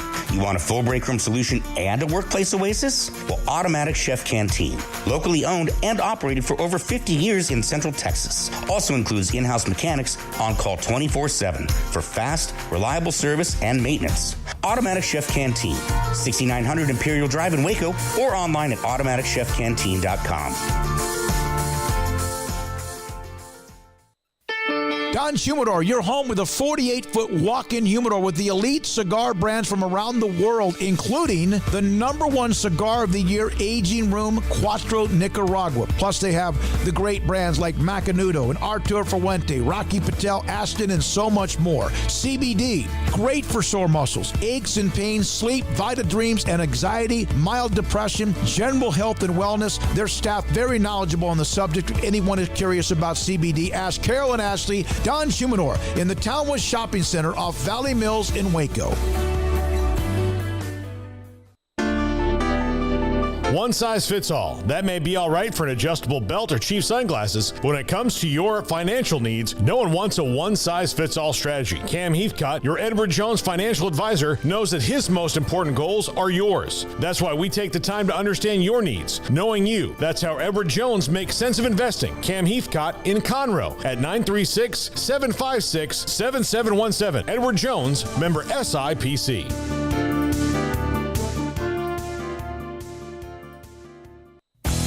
Three Nations Brewing Company has 16 different beers on draft with a new beer every Friday. It also offers 2 air-conditioned tap rooms, a large indoor beer hall, a second-floor mezzanine offering a great overview of the brewing company and equipment and patio where you can relax under the shade. Plus, you can now experience the new Three Nations Beer Garden Grill on our shaded patio. Grab a cold beer and enjoy a bite from our freshly prepared and delicious menu. Street tacos, quesadillas, freshly cooked burgers and dogs, and veggie burgers too. Nachos and so much more, all prepared and cooked on site. So come visit the award-winning Three Nations Brewing Company on East Vandergrift off I-35 in Carrollton.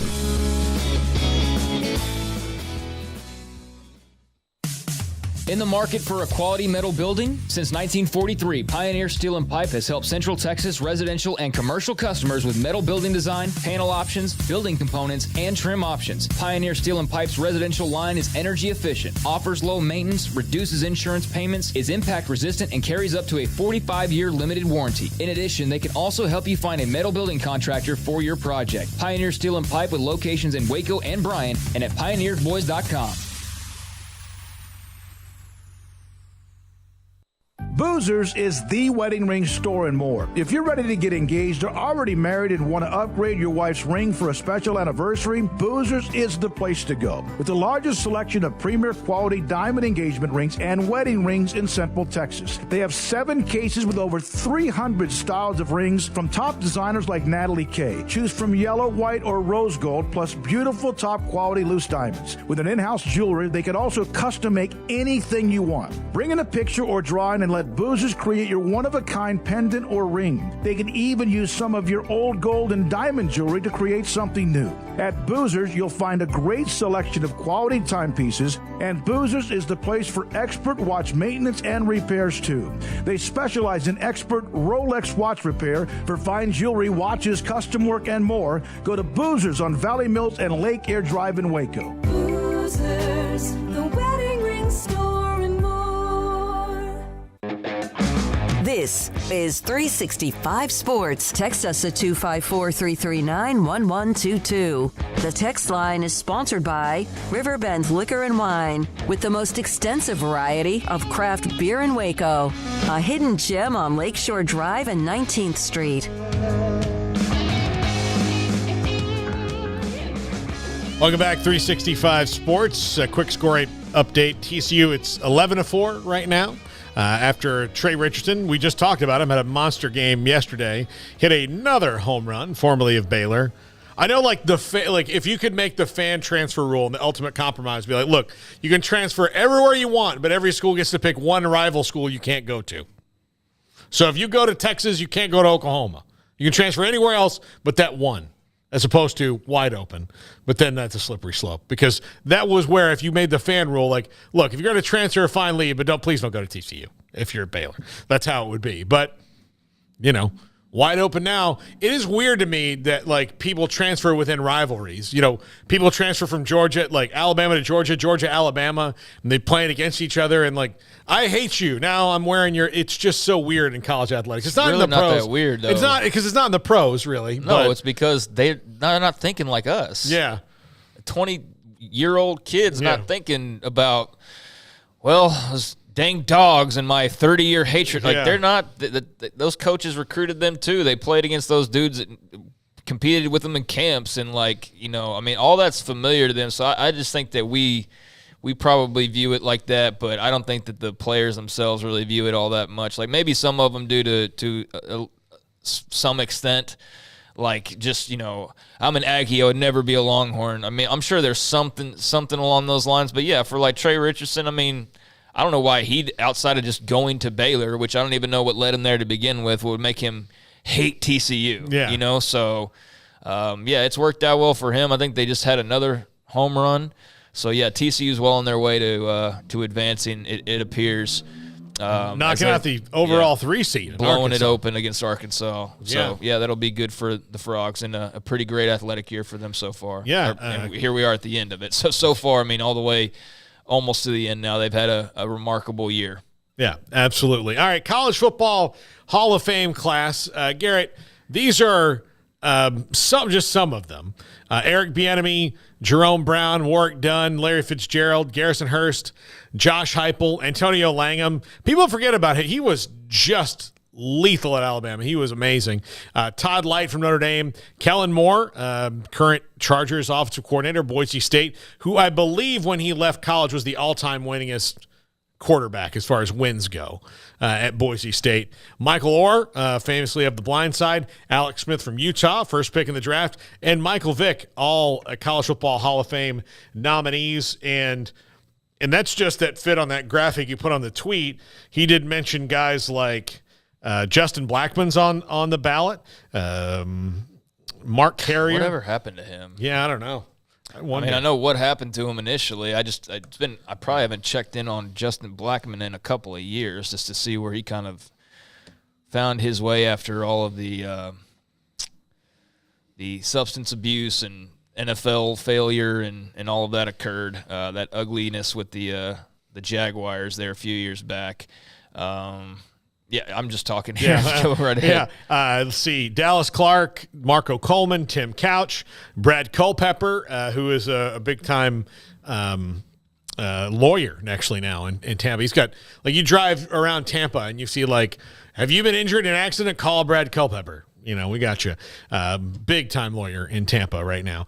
Kenneth Davis of Temple High School right here in our backyard in TCU, played for the Buffalo Bills for a long time. He was one of the last guys who had the 4-bar, the 4-corner, like, quadrant face mask, like bar and bar. I'm blocking the Mac. Here and here, like that. Like, he was one of those guys. We've had him on the show a bunch of times. Kenneth Davis is on the ballot.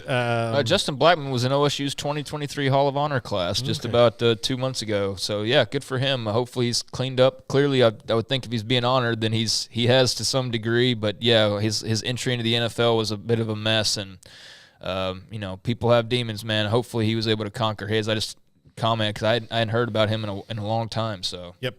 Also on the ballot, Ken Dorsey, who is the quarterback of the probably greatest team ever assembled in 2001 Miami, left the school as the most talented. I mean, I think that's the one that you can't really argue all that much. I mean, I'm sure somebody will jump in with Burrow and LSU's, squad. They're not messing with that. No. But, like somebody will, there will be names that are brought up. But I think, if you want to argue best, then okay, 95 Nebraska and, this team and that team. But if you're talking most talented, I think it's 01 Miami, and I don't know how much of an argument there really is. Yeah, I mean, they're just it's ridiculous. When you look at the guys who were freshmen on the team that were – playing 15 snaps at best if they were really good, and special teams, you're like, oh, that guy was just running down kickoffs and couldn't get on the field. That's how good that team was. Let's see. We mentioned Warwick Dunn. Let's see. Fitzgerald. Willie Gault from Tennessee, 1982, first-team All-American. Absolutely blazing fast. Played for the Bears and the Raiders in the NFL. How about this blast from the past? Toby Gerhart from Stanford. Big running back. Pretty good. Yeah. Heisman winner, right? Runner-up. Runner-up. That's right. Runner-up in 2009. Dan Hampton from Arkansas. Kevin Hardy from Illinois. Graham Harrell is on the ballot, Craig. So current a Purdue offensive coordinator, but Texas Tech legend. Yeah, I don't know him at all. Like I don't know him at all. I wouldn't dap him up if I saw him. Like he wouldn't know who I was. I mean, I know his wife from growing up, and she was one of my sister's best friends. So that's the only connection. That doesn't give me any insight or anything like that, to be clear. But yeah, good for him. It's good for her. I'm happy for him. Yeah. But I mean, these are just the ballot, so it still has to be voted on.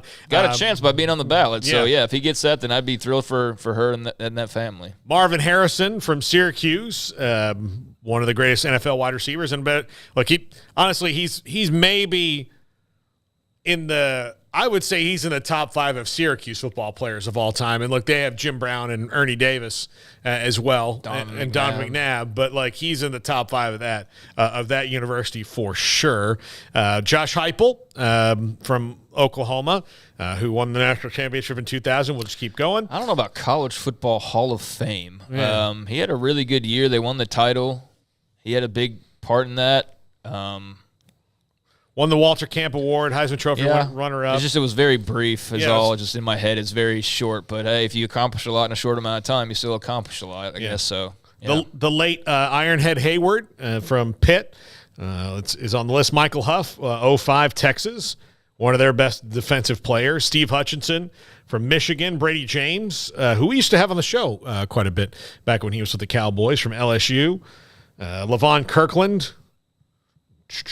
James Laurinaitis, Ryan Leaf is on this ballot. So a lot of good names: Marshawn Lynch, Herman Moore, Terrence Newman, another guy we used to have on the show quite a bit, Ken Norton Jr., Haloti Ngata.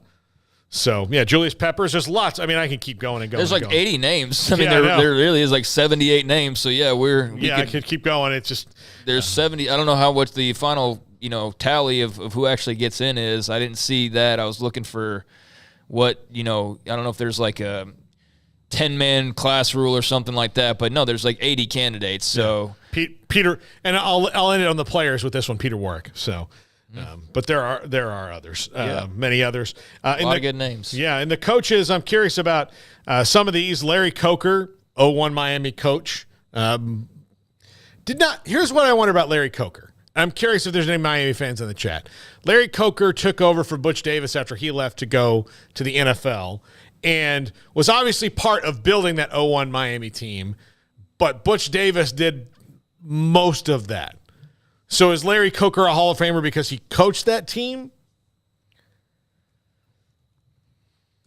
I guess maybe. I mean, there's some consideration for it. I mean, that wasn't the only thing that he did. I mean, he was around for a pretty long time in a lot of places. So, but I mean, that definitely, when you coach the arguably greatest team of all time, then no matter how that was done, I think that you get some part of that praise and consideration for it. And the coach and the quarterback of that team are both on the ballot together with what we mentioned Ken Dorsey earlier.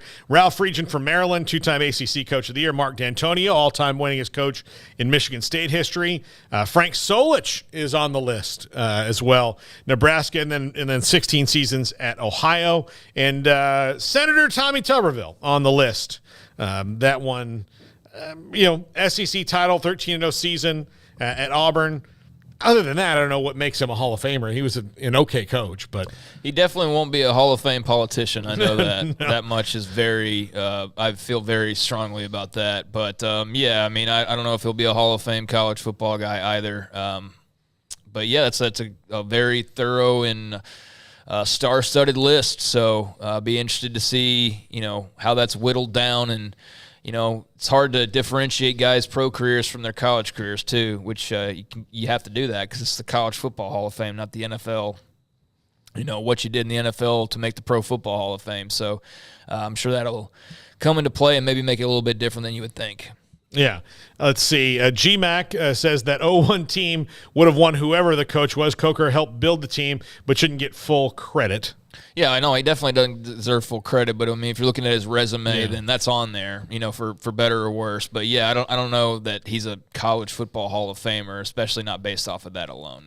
No, I mean, and he helped launch the UTSA program. He was the first coach in their history, and is now retired, and was well thought of as an assistant coach for a very long time before he took over that Miami team. And the reason it was him was they really just needed to. Butch Davis leaving was going to rock the boat quite a bit. They needed to make sure that they kept, the arrow pointed up and didn't upset the apple cart, because holy cow, that 0-1 Miami team. I got to see them play in person one time in a torrential downpour in Tallahassee, and I'd seen them in 2000, which is most of the same team.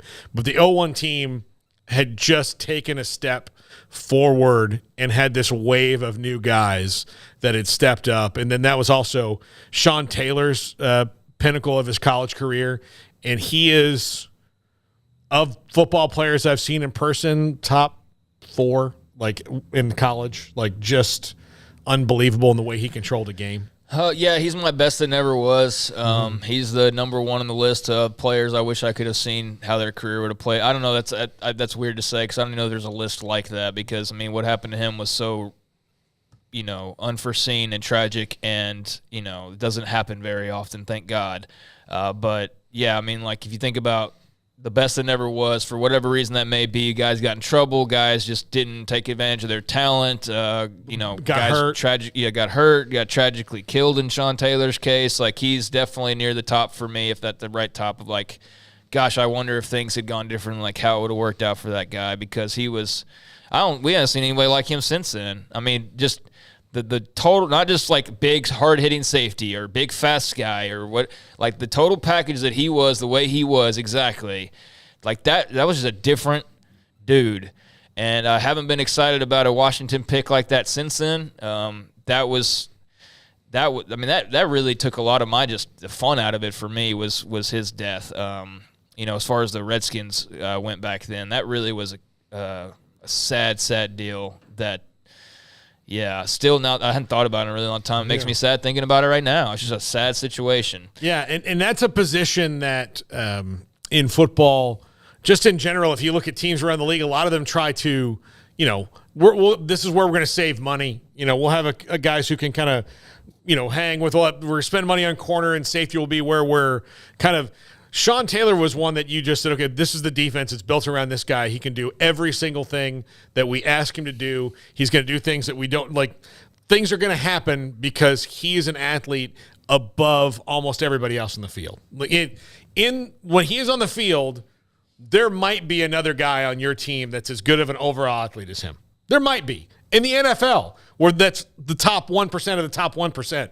Like, he was that good, and as good or better at his position than you were going to be at yours. And there are only a few guys who can really, really say that. He was so, man. And I just have this picture in my head, again, of that game I was at. He hit, God, what was the receiver's name? I think it was Robert Morgan. Robert Morgan, so hard, and he hit the ground in the rain and didn't stop moving for 17 yards in the water. Just hit him with that much force. And I thought, at that point, if I'm Robert Morgan, I'd be like, listen, Bobby, I'm not going back in. Did you see what just happened to me? Yeah, Did you just see that? We are driving Volkswagens and they have freaking tanks out there. That's what's going on. And that's because of Sean Taylor. That was one guy on that team. That one guy, and they had tons of other ones that were elite as well. We'll take a break right here. We'll come back, dive into the chat room a little bit more. This is 365 Sports. It's the Memorial Day sales event at Allen Samuels in Waco. You can now get 10% off MSRP on 2023 Ram 1500 Crew Cab Lone Stars and Laramies, or 2.9% for 72 months. That's right. Hurry in. Offer ends May 31st. Baylor Scott & White Southwest Sports Medicine and Orthopedics, the team physicians for Baylor Athletics, diagnosing and treating all sports-related injuries, including concussions. These specialists also provide orthopedic services for athletes and non-athletes alike, whether it's knee or shoulder pain, a wrist injury, orthopedic spine care, and even an arthritis and total joint clinic. Trust the doctors Baylor Athletics trust. Baylor Scott & White Southwest Sports Medicine and Orthopedics wants to get you back in the game.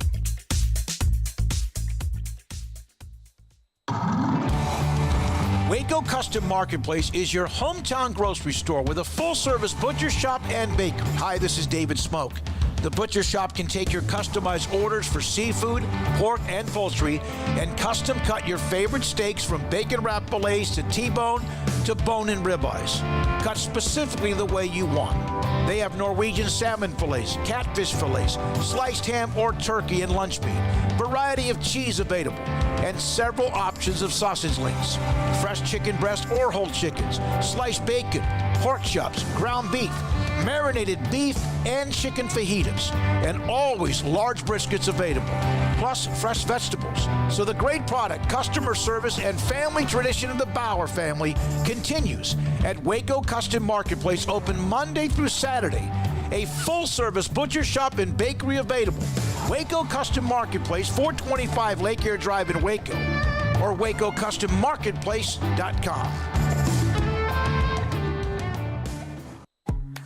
The future's bright, the time is now. College is what you make it. It's a late-night pizza run and all-nighters coding a new project. It's having big dreams and making them a reality. It's a professor who knows your name and your story. It's preparation for your future, your calling, your life. And at Baylor, it's even more. Baylor, where lights shine bright. It takes time to reach goals. It's a truth that applies to more than sports. It goes for your financial goals as well. You work hard for your money, and you deserve an investment strategy that lines up with your game plan. And Chuck Verno, your Edward Jones financial advisor, can help. If financial investments aren't putting forth the effort you desire, stop by today for a financial review. Chuck Verno, 720 North 64th Street in Waco, 254-732-1161. Edward Jones, member SIPC.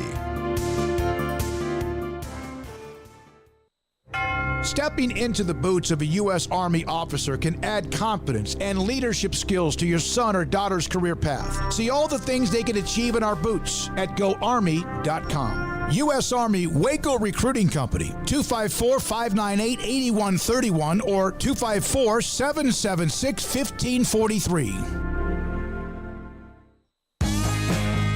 This is 365 Sports, powered by Sikkim365.com. Enjoying the show? Hit the like button and subscribe. Welcome back, 365 Sports. TCU's gone final, 12-4, and they're moving on. And good for Kirk Saarloos keeping that program going after Jim Schlossnagle, who built it to what it was, left and went to Texas A&M. Now, Jim Schlossnagle's still in the mix. They've got to play Stanford tonight. The winner of that will advance. But A&M's played really well down the stretch. They really made noise in the SEC tournament. So we'll see how they finish up in Palo Alto tonight, because that's where they are. But yeah, I mean, you know, especially in that's a kind of another credit to TCU's athletic department of usually, you know, a school that's TCU's size loses a coach that's been there as long as Jim Schlossnagle. It takes them a minute to reestablish who they are, and Kirk Saarloos hit the ground running. Well, yeah, familiarity. Yeah. I mean, Yeah, it's not like exactly. they were making some massive changeover. I mean, it was a really good coach already there and kind of knows what's what. And but, yeah, I mean, credit to them. I think I praised them quite a bit earlier in the run that they're on as an athletic department, and, you know, keep it up, and maybe they're one of those that's, you know, a heavy hitter in the whatever the Big 12 looks like in the future. But right now, for sure, they're helping carry a lot of the weight in all the top sports. So, yeah, they move on, and they'll join Texas, and, you know, Texas is still a Big 12 team until they're not. So they've got this or this potential trip to Omaha, and then another one next year. Before this doesn't count anymore. So, yeah, I mean, for the Big 12, they've got a couple schools that are moving on, which is, you know, just something to make note of. And we'll see how that compares to the rest of the conferences, SEC and ACC and everybody else, when the dust finally settles later on tonight. But good for the Frogs, an impressive win over Arkansas. That's a bummer for the Razorbacks fans out there. So, yeah, good one for Saarloos. All right, got a text from Martin Craig on your on our discussion about TCU and Kaz Kazadi, and this is what he said. You have to ask yourself what changed for Sonny Dykes last year. It wasn't Kaz, because he'd been with Sonny for a few years now. Sonny had earned the reputation of the Sonny swoon during the last 4 or 5 years. Now they have Kendall Briles in Fort Worth, promising to apparently speed up the offense. When you want to play up-tempo, you have to practice up-tempo, but the volume of that up-tempo practice has to be adapted to prevent more muscle damage and more injuries. And Martin has written a book about this, by the way, so he knows of which he speaks. If TCU isn't careful, they could easily end up being a 500 team next year. It only takes one guy on the staff to screw up a team. It'll be interesting to see if TCU is up to the challenge or if they fall back into mediocrity. Remember, college football is in a time of great transition when it comes to player physiology, and the teams that embrace the transition will win, while the others are going to be mired in underachievement. Okay. Appreciate that. Yeah, I wasn't trying to pinpoint him or make it sound like he was like a sole reason, but he's one of a combination of reasons, and I was comparing it to what we thought that Baylor could have turned into, and a big part of why they had their success was Kaz Kazadi. And that's not me saying it. That's literally the players and the coaches that were playing and coaching back then. They said that. They said that over and over and over again. There's still players that swear by him as just a figure in their lives 10 years after the fact. I mean, still today. He hadn't played since 2012. They're still Kaz is like their leader. But as far as I'm not placing all of the success on his shoulders, but I do think having that guy is a pretty good part of a combination to success. And as far as the rest of it goes, those things you mentioned, nobody knows more about it than he does. Like he's been on that level. He was the Baylor offense. I mean, the Baylor offenses years ago ran more plays than anybody. They were on the field, 2 seconds and out of there.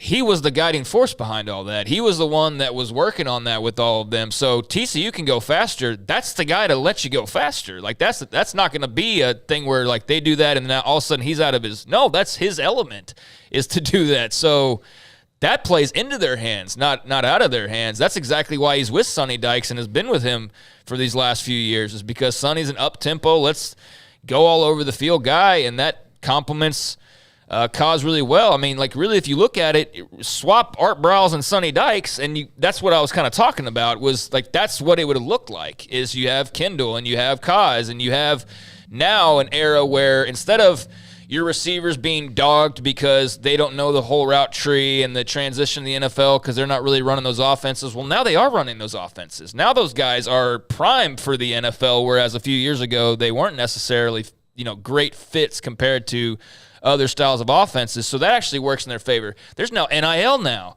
So rather than, hey, you lose Corey Coleman, and granted, Briles and them, they recruited receivers really well, so it's not the best example.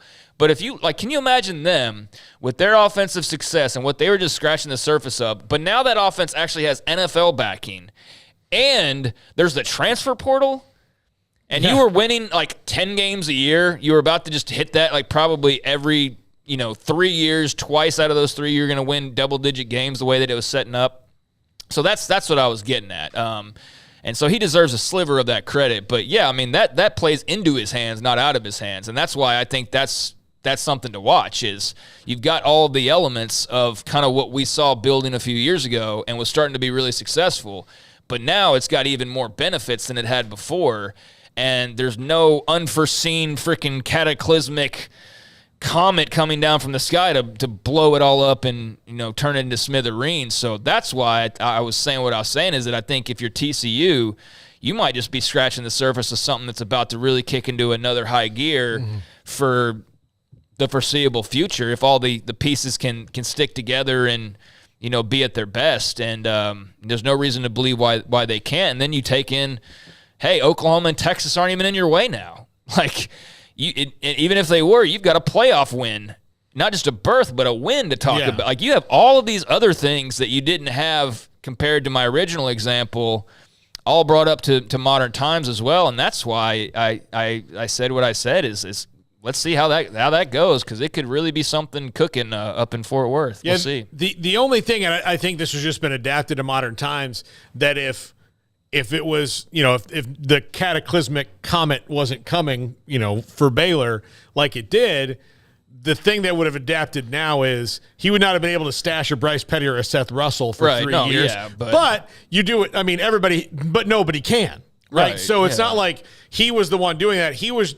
Baylor was just really good at identifying in 2 years, this guy's going to be ready to play. And in 3 years, he's going to be really good. Mm-hmm. And we have another guy who's ready to play right now. And of course, Nick Florence taking the steps forward that he did kind of allowed them to do that between RG3 and Bryce Petty and having that time where Nick was the quarterback. But, I mean, they were able to identify, like, that kind of talent. So, yeah, the guys who – and here's the deal about guys who get quarterbacks. They're always going to.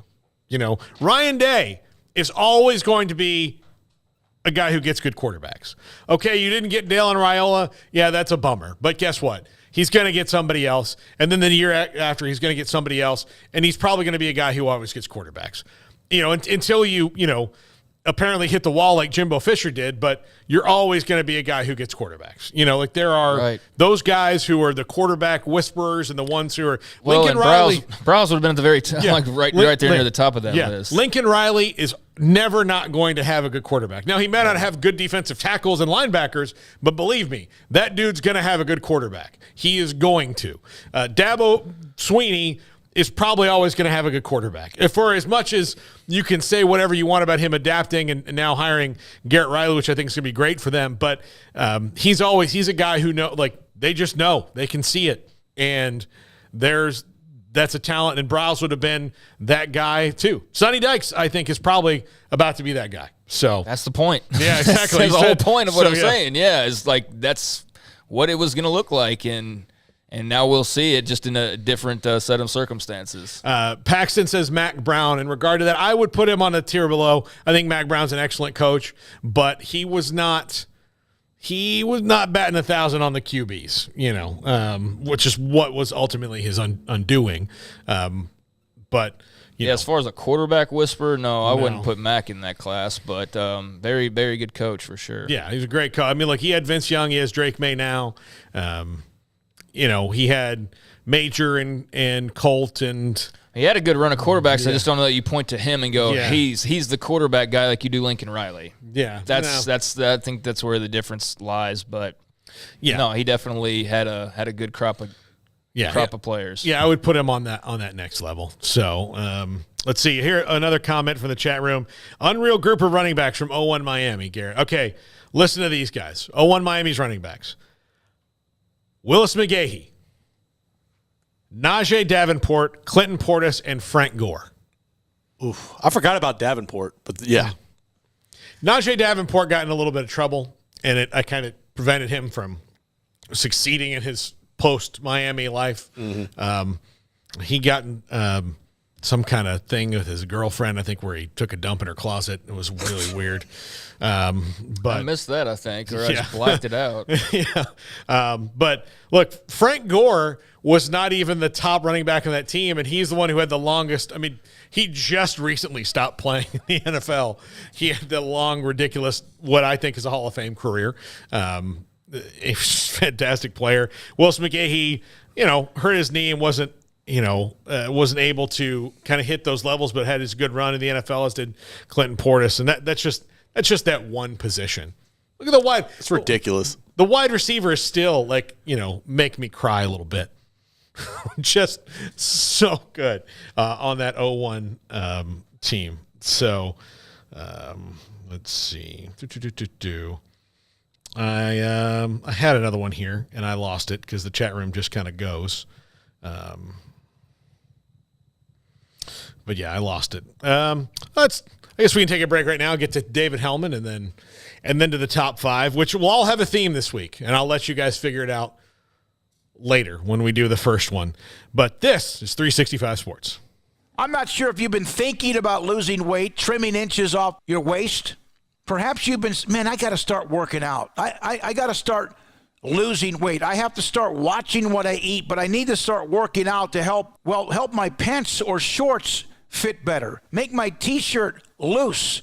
rather than just kind of jammed up against your side. If you have ever experienced that feeling, but you've never walked through the front door at Waco Regional Tennis and Fitness, you are missing out. What they have done inside of that gym, and what I call almost a tennis academy, it's both. They have an incredible amount of tennis courts in the back. They have a stadium court. They have pickleball courts, a fast-growing, exciting hobby that people play is serious. But inside the gym, new pieces of equipment filled with numerous classes that can be taught, whether it's cycling class or boot camp or even yoga. Waco Regional Tennis and Fitness, when you walk through that front door, your life changes. And so will the inches around your waist, and so will how you feel when you get up or the night before, figure out what you're going to wear. You don't have to worry about it. You're going to be in better shape. Waco Regional Tennis and Fitness on Lakeshore Drive in Waco. There are 26 letters in the alphabet, over 600,000 words in the dictionary, and just 3 of them said together can change everything. Let's order pizza. Those 3 words lead to dough made from scratch and 3 fresh signature cheeses that blanket golden crust in a heavenly melt on Marco's Pizza that'll blow your mind. So visit marcos.com to order and stop by Marco's Pizza in Belmead, China Spring, Woodway, and in Robinson. Marco's. Pizza lovers get it.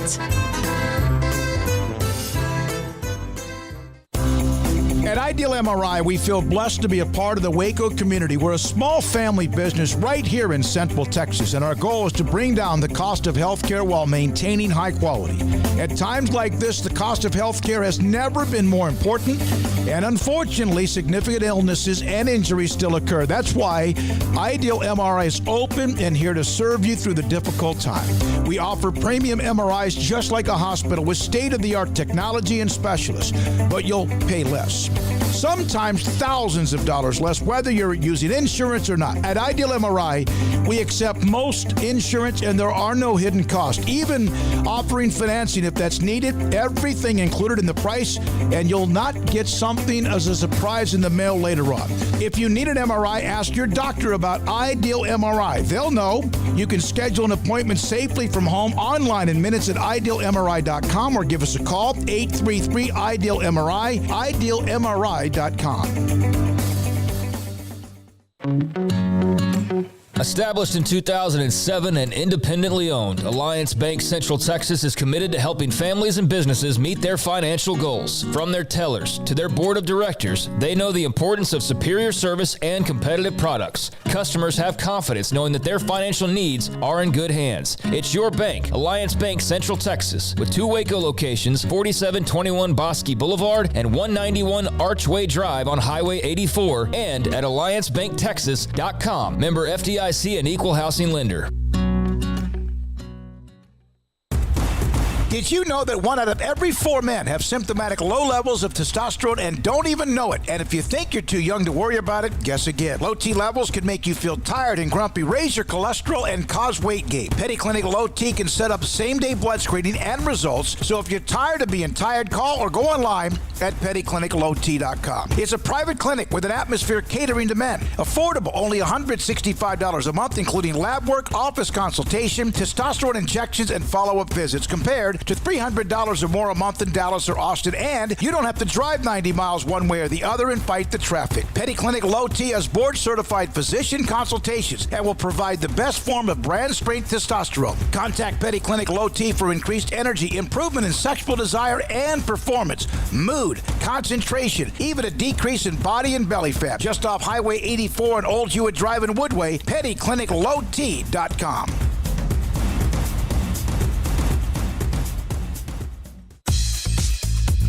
Baylor Scott & White Southwest Sports Medicine and Orthopedics, the team physicians for Baylor Athletics, diagnosing and treating all sports-related injuries, including concussions. These specialists also provide orthopedic services for athletes and non-athletes alike, whether it's knee or shoulder pain, a wrist injury, orthopedic spine care, and even an arthritis and total joint clinic. Trust the doctors Baylor Athletics trust. Baylor Scott & White Southwest Sports Medicine and Orthopedics wants to get you back in the game.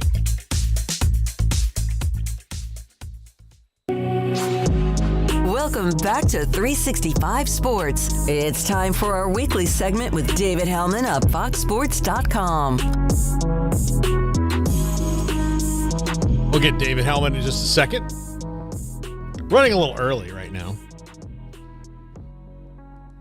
But, we'll talk a little Cowboys with him as we do every week and change things up. Not seeing anything all that exciting going on right now in the College World Series, but we'll certainly keep you all of that.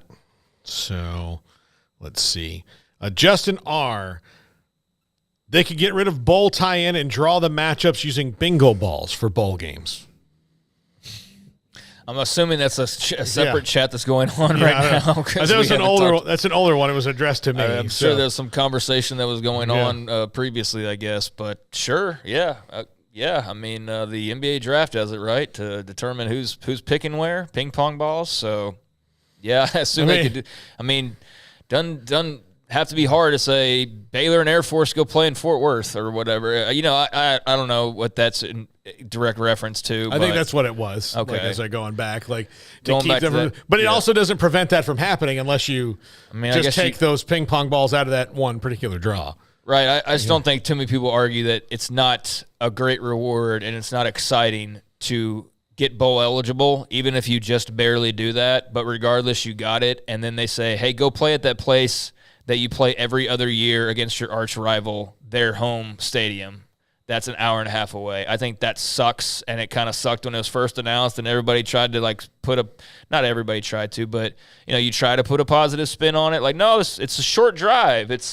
And then it turns out to be like the coldest day in Fort Worth in like 50 years or whatever on top of that, and you just don't even play well because the weather's so miserable, and you're just seemingly a team that wants it to be over at this. It all added up to being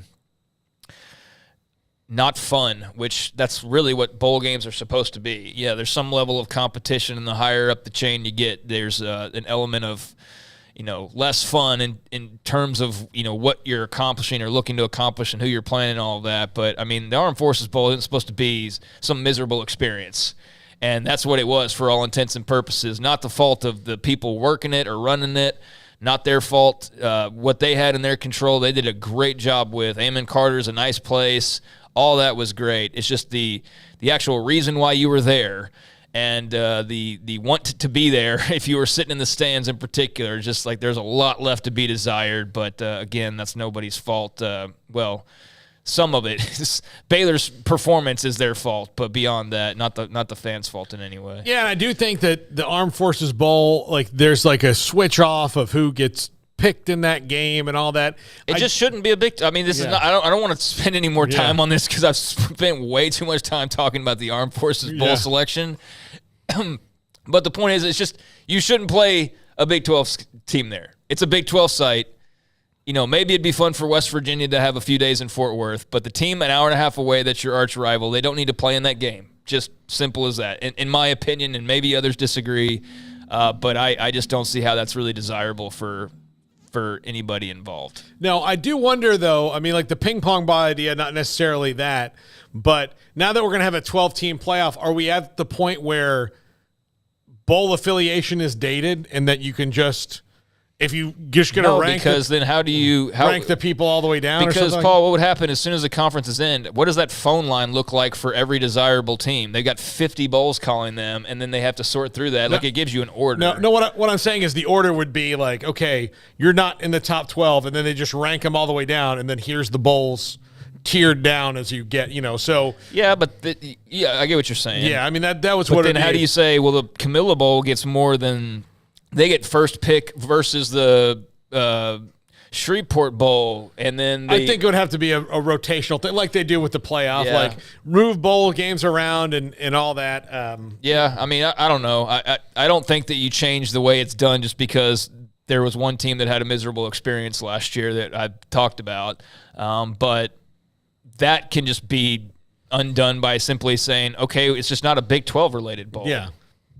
I mean, I guess Fort Worth's desirable for various reasons, but I just don't think that it is. Would TCU be happy to play there? Probably, because it's their home stadium. You don't have to go anywhere. But beyond that, how excited is everybody else? I don't know. And that was also probably not the best example because of all the other factors that were mentioned already as far as the weather and all of that goes. But yeah, not a. We need to change this because this happened, but. I don't know. I wouldn't mind a little tweak for that one particular example. Yeah, I do think, like, on the surface, it would be more exciting if, like, one year you're in, the Poinsettia Bowl and wherever that is, and the next year you're in the Gator Bowl and you're kind of moving all over the place, which would be fun. And I think college athletics has the financial means to do that now. But, I don't know if the bowls are ever going to go in for – slotting after the playoff, but I guess we'll see how that changes in the don't years. even know what that's all going to look like. Yeah, we have no idea what it's going to look like, and then how many games are like. When do bowl games, the higher tier ones, kind of go away?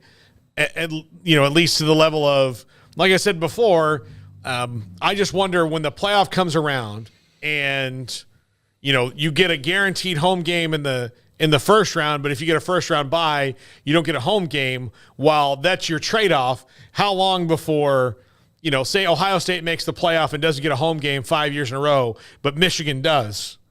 Like, do they say, well, we want that home game too, and we're going to try to change the rules to benefit us, whether it makes sense or not? Like, that's what I wonder, because that seems to happen quite a bit in college football.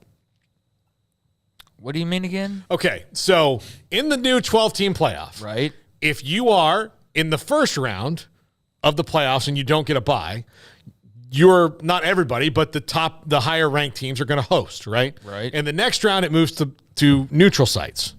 So even though you have a bye and you're in that round, if you're one of the big dogs and don't have the home game, how long before you say we would like a home game too? Well, I mean, you can't have everything. You got to buy. You didn't play a game. I get what you're saying, though. I get that. That's the rule, Craig. I'm just saying we're not dealing with people who are not greedy as hell. Right. And that's when they're going to try to fight to change that. And then that would fundamentally change the bowl system as we know it. Like, that's what I wonder is how long. Right, and I'm not talking directly to you. I'm just saying in general, if Ohio State does that, I would say you got to buy. Yeah. Like, okay, so you want the buy and you want the home game so you can make all the money and get, you have to have some rules. I know we don't do that in college sports nowadays, but my response to that scenario is, F you, Ohio State, you've got the bye. So if you'd rather play a home game, well, then guess what? You're going to play an extra playoff game because you want that home game so badly, and we'll give Clemson the bye instead. And I doubt, seriously, that they would want to do it that way because they would not want to play an extra game because that's a challenge. But I get it. Yeah, you want to host a playoff game, and that's something that they'll have to figure out, which is why maybe they expand even further. And then everybody has Well, and I just think the revenue part of it too is, where do you say, well, it's better if we just did it to home games and, until we got to a certain level of the playoff, until the end. Mm-hmm. And then we'll all take that revenue as opposed to, having to spend it on two teams' road trips, and more tickets will be sold because then you're asking fans to take more than one road trip, to neutral sites, and like they do now generally. But when does the economics of that turn around and they start playing more home games in the playoffs too? The NFL, the NFL plays home games for a reason in the playoffs and don't go to the neutral site to the Super Bowl anyway. And so if you're going to mimic that, you're going to mimic that. And, the Power Bowls be damned once the contracts are up. That's what I wonder. If they're like, well, why don't we just do this and keep all the money ourselves and not have to do this and sell more tickets? Yeah, maybe, man. There's so many, like, this might happen in college sports scenarios going on that's another one that's worth thinking about. But there's that list is growing longer by the day as far as what teams may demand or want or otherwise need and all that moving forward.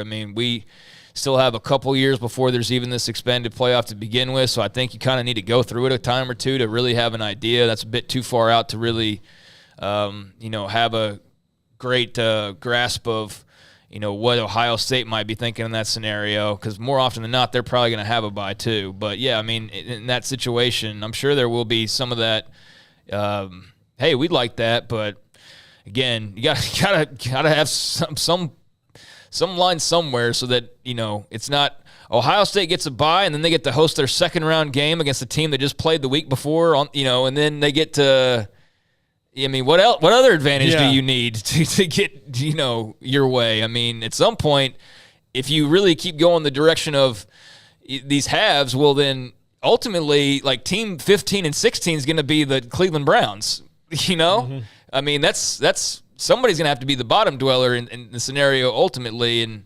that's further down the road, however. Yeah, absolutely. Yeah, it just, I wonder when that changes. And Justin R. said, he thinks it could be like the basketball tournament where they, randomly pick, draws based on your seeding and matchup. I mean, look, essentially seeding it, it's more. The problem is it's more than 64 teams that are going to go to bowls because there's 40 bowl games now, 45, something like that. So you look at 80, 90 teams. But if you seeded 1 to 90 and then once you got past the top 12, these are where the sites are this year, and then next year they're different. I can see that, yeah. It works for basketball, but just because it works for basketball doesn't mean it's the same. I also wonder, how much, if you do that, but how much are fans expecting to travel? Georgia fans, how many tens of thousands of dollars are you setting aside just to go watch the postseason in these scenarios? Because, you get a bye in week 1, but then where are you going next for the next 3 games that you're going to have to play? And then they expand it there's going to have to be some home sites, but even still, you're just asking fans for that much more travel unless they're one of those first-round bye schools. And even then, you're still going to be hitting the road if you keep winning. So, yeah, it's asking a lot of the fans, like a lot of the things being decided in college sports right now. And so that is something they'll have to wrap their heads around a bit more as we move on into that part of this postseason that we're going to have. It's going to be fascinating, all of the different changes that are a result of that or changes that take place leading into that and what that looks like on the other end. I think we're all wondering kind of the same things. Yeah, so there's a lot that could change. I guess David Hellman, not... Well, LSU won, so he might be preoccupied. Yeah, absolutely. I'll text him. I might have forgotten to text him this morning. Now that I think about it, so and remind him. But usually he's good to go. But yeah, we'll circle back with David later on in the week if we can, or just wait till next week. Look, it's summer break for a lot of people in the sports writer media business because this is the time before we have to get to media days and training camps and stuff like that. So the month of June gets a little bit harder to nail people down. When we come back, the top 5, and I'll see if you guys can guess the overarching theme for the week. This is 365 Sports. Alan Samuels, Dodge Chrysler, Jeep Ram, Fiat, Loop 340 east of 84 in Waco, General Manager Ted Teague. They are fantastic. They support the annual Academic All-Stars team. They support so much in the local community. Yes, they also have great vehicles. If it's time for you to upgrade the ride you have, Alan Samuels should be a dealer that you have on your list. They believe that every driver throughout Central Texas should be able to proudly own a reliable automobile. They have great staff members to make sure that they take care of what you need when you're looking at buying a new car. Dependable used models, a wide variety of new vehicle inventory, amenities you need to shop for, new to you car. It's tremendous what you have now inside cars. Alan Samuels, Dodge Chrysler, Jeep Ram, Fiat, they aim to please. AJ, the salesperson who helped me buy a car back in 2020. Bonds they build with customers. Ram trucks, Jeep, Chrysler, all of what they have. And, of course, Dodge and Fiat. Alan Samuels, Dodge Chrysler, Jeep Ram, Fiat, Loop 340 east of 84 in Waco. Pizza, burgers, and Bears football. There's no place around Waco that serves them all other than Bubba's 33. Come show your green and gold and enjoy some of Waco's best food and beverages while watching your favorite team, the Bears. When real Bears fans get hungry, Bubba's 33 is the #1 spot for ice-cold drinks, hand-stretched, stone-baked pizzas, and bacon-infused burgers. Join us for indoor or patio dining. Bubba's 33, Waco's restaurant and proud supporter of Baylor Bears football. Sick 'em, Bears. Boozers is the wedding ring store and more. If you're ready to get engaged or already married and want to upgrade your wife's ring for a special anniversary, Boozers is the place to go. With the largest selection of premier quality diamond engagement rings and wedding rings in Central Texas. They have 7 cases with over 300 styles of rings from top designers like Natalie Kay. Choose from yellow, white, or rose gold, plus beautiful top quality loose diamonds. With an in-house jewelry, they can also custom make anything you want. Bring in a picture or drawing and let let Boozers create your one-of-a-kind pendant or ring. They can even use some of your old gold and diamond jewelry to create something new. At Boozers, you'll find a great selection of quality timepieces, and Boozers is the place for expert watch maintenance and repairs too. They specialize in expert Rolex watch repair for fine jewelry, watches, custom work, and more. Go to Boozers on Valley Mills and Lake Air Drive in Waco. Boozers, the wedding ring store and more. How did Edward Jones become one of the biggest financial service companies in the world? By not acting that way. Financial strategies, one-on-one advice, it's a big difference. And that's why Brad Wilson, your Edward Jones financial advisor, makes sense of investing. Experience the difference for yourself. Brad Wilson, 250 Sharon Drive in Woodway, 254-776-4337. Edward Jones, member SIPC. With so many companies and policies out there, it gets so confusing shopping for insurance, and I never know if I'm getting the policy that's right for me. Luckily, I met the team at the Nitsche Group Insurance Agency. With the Nitsche Group, you can go to one company and get access to coverage options from many insurance carriers, and you get to speak to a real person about your specific coverage needs. With the Nitsche Group, I know I'm getting the right coverage at the right price. If you need insurance, talk to the experts at the Nitsche Group at 1-800-258-8302. Aaron Duvall, owner, Texas Beef House. Why did you get into this business? We kind of were born into it, and it's been for several generations. Our family's been in the beef business, the ranching business, and we've specifically got into the beef business back in about 2015 when me and my son decided to form Texas Beef House and sell directly to the public. Aaron, everyone knows about Wagyu and how elite that is when it comes to beef. What separates you from anyone else that may do this in this type profession? We selected out Wagyu mainly because it's such a quality beef and it's consistent. Some beef, some breeds, you may have a good animal every now and then, but Wagyu produces really consistently good beef every time. Where is the best beef in Texas? Your house. When you order from Texas Beef House, unleash the flavor of Texas raised Wagyu. From our pasture to your plate, TexasBeefHouse.com. It's time for Paul Catalina's Top 5. Brought to you by Texas Beef House. Where's the best beef in Texas? Your house when you order from Texas Beef House. Unleash the flavor of Texas raised Wagyu. From our pasture to your plate, TexasBeefHouse.com. Top 5 coaches searching for a ring. Number 5, James Franklin at Penn State. One of the most well-thought-of coaches in the country, but they haven't even won the Big Ten since he's been there. And every time a job comes up like USC or Oregon or somewhere else, James Franklin's name is mentioned whether he's a candidate or not, and he's an excellent coach, but, it's getting to the time where, before we start putting him in this upper tier, like he's got to win the conference. He's got to, maybe compete in the playoff. Now with 12 teams coming, I'm sure that'll happen for Penn State more often now, but even still hasn't, as far as I know, and correct me if I'm wrong, anybody out there, but I don't think he's won the conference at Penn State since Ohio State and Michigan have won it since he's been the coach there pretty much exclusively.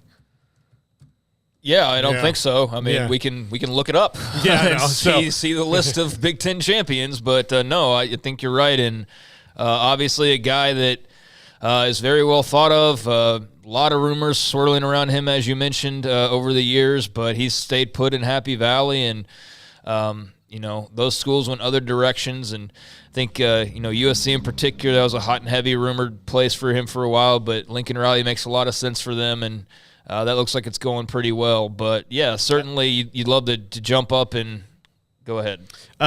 Yes, they won in 2016. There you go. So, yeah, he has done it. So I guess taking it to the next level would be, winning it and getting into the playoff and seeing what you can do there. And I know there's a lot of people optimistic about them heading into this season, so maybe this is the year that they do that with Drew Aller there taking over at quarterback for Sean Clifford and all the rest they've got coming back. I mean, there's a lot of buzz for the Nittany Lions right now. But, yeah, so he did win it. It sounded strange, but I didn't know for sure, so good for him. Yeah. Number 4, Chip Kelly. Came real close at Oregon, but ran up against Urban Meyer and an Ohio State team that was just humming on all cylinders.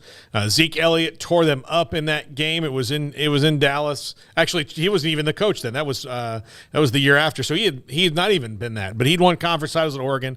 I just remember seeing him there because I was there. But yeah, Chip Kelly's not one. He built teams at Oregon. He's seemingly got UCLA on a roll. But this is a guy who was really well thought of, but also no ring yet in Chip Kelly, and has been a coach for a long time. Thought of as an innovator. Had a couple stints in the NFL before he's bounced back now here at UCLA on their way to the Big Ten next year. And I wonder, can he get UCLA to the level he had Oregon at before he left and took that job, especially going to the new conference? Is this something? But he's a guy who, when he was at Oregon, was coming close, and at UCLA appears to have built something, on the up here, but been a guy who's been in this a long time and is a big name and just still doesn't have one.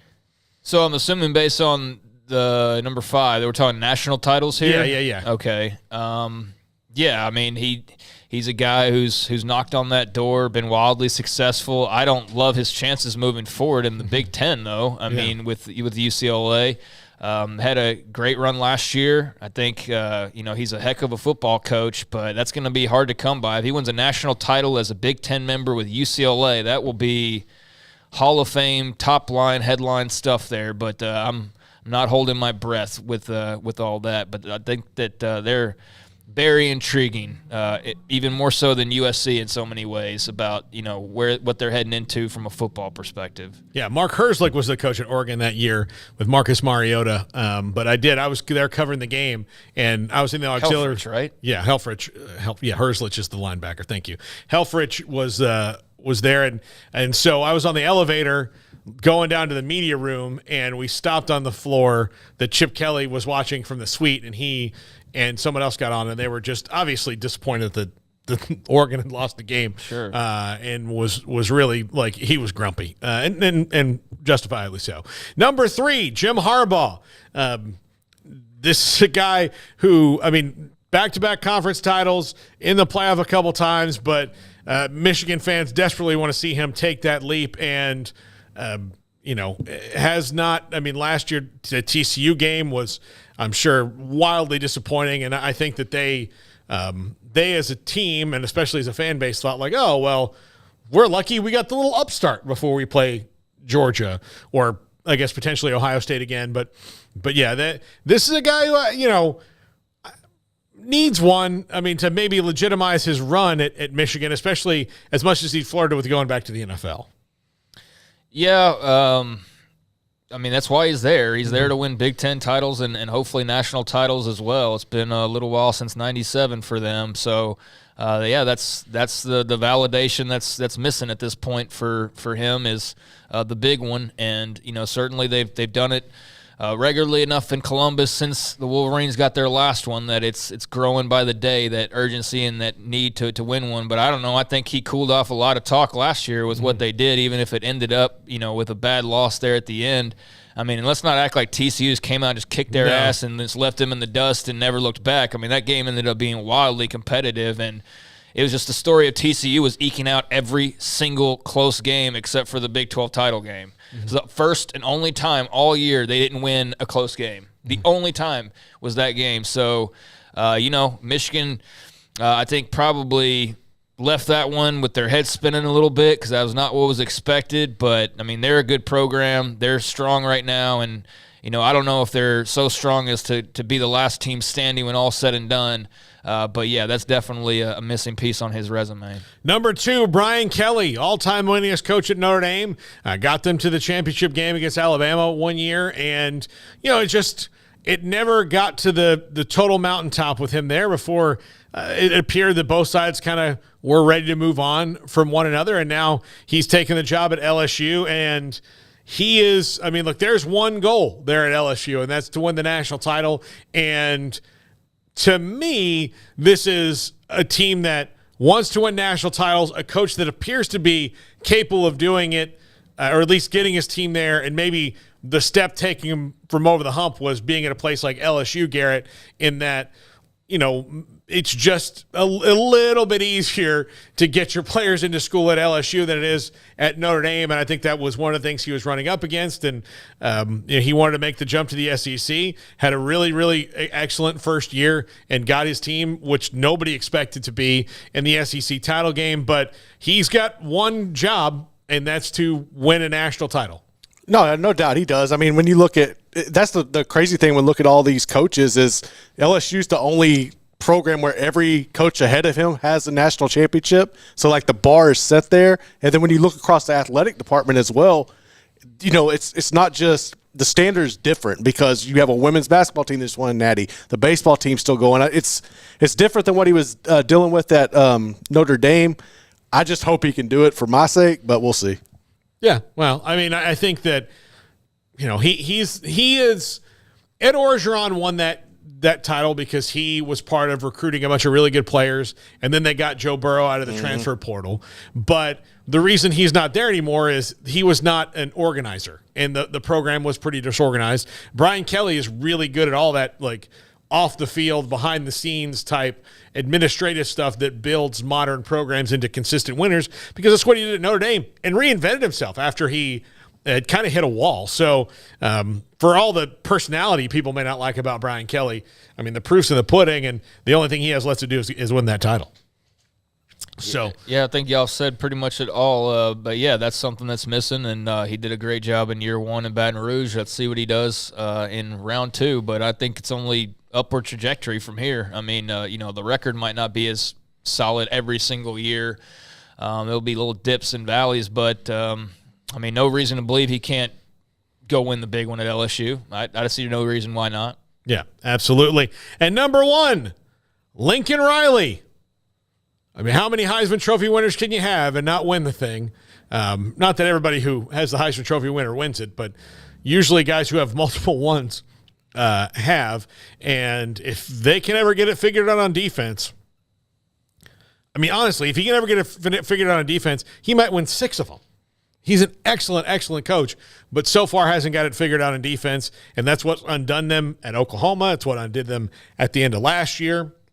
At the end, that and Caleb Williams getting hurt against Utah, but even still, I don't know. Like, so say Caleb Williams doesn't get hurt, and USC is in that title game, or is in that first game against Georgia. I don't know if they would have done much better than Ohio State did, just because Georgia was a juggernaut. Dude, Ohio State almost beat Georgia. Yeah, true, yeah. That's true. Let's not trick. Like, they could have beaten Georgia that night. Like, that wasn't a. We think Georgia just kicked everybody's ass. That was not a butt kicking like that. The Buckeyes very well could have found themselves in a title they make game. the field goal. What I'm saying is I'm just saying in general. Yeah, it's all right. I just can't assume that they would have gone into one instead of Ohio State and beaten Georgia. They would have had the same problems everybody else did with Georgia, and how they adapted. Ohio State had the best run, and everybody's still mad at Ryan Day for it. But when Ohio State and Mizzou were the two teams this year that actually had a chance to maybe beat, Georgia, and no one else did. But yeah, I mean, he's right there, and I just wonder, what it's going to take for him to fix his team to make it more balanced so that they can make those runs consistently.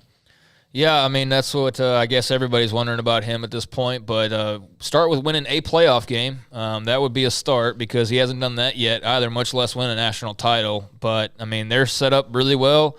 It's going to be a more, interesting field they're entering, obviously, much like with UCLA, but to an even greater degree because more is expected of the Trojans in this arena. But, I mean, they have no excuses. They've got the money. They've got the talent base. They've got the facilities and the coaches, and it seems like everything, all the Hollywood stuff and everything that Lincoln had in Norman and more. I mean, really, maybe there's a couple of things here that, like, the per diems are. I'm sure there's something Oklahoma did that was slightly better, but I mean, there's no reason why he can't go win a title at USC, and that is something that he needs to do before all is said and done. But other than that, that's the only thing he hasn't done. He's done all the rest of it. So he's a great coach. Yeah, he's a fantastic coach. If you told me you can have one coach to build your program for, and he's not going to leave for 20 years because he's young, and I mean, that's the guy I'd pick. Right. I mean, there's no one There's no one else. Like, you have one,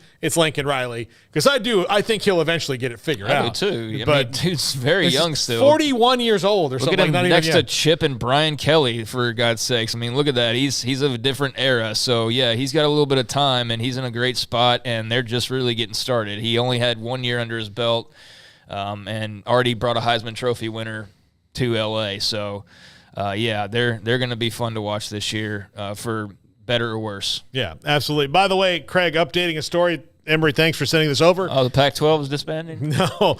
Brandon Booker decommitted from Baylor because he has a new place he's going. Okay. He's going to Stanford. Oh, well, gosh. I mean, dude, that's so much. I'd so much rather hear that than hear it say like A&M or Oklahoma or Texas or any other number of programs, because, you know, that's I just figured, like, all right, decommit, probably what, NIL money? I mean, that's the first thing your brain goes towards. So the fact that he's going to Stanford, like, salute to you, Brandon Booker. That's an incredible choice.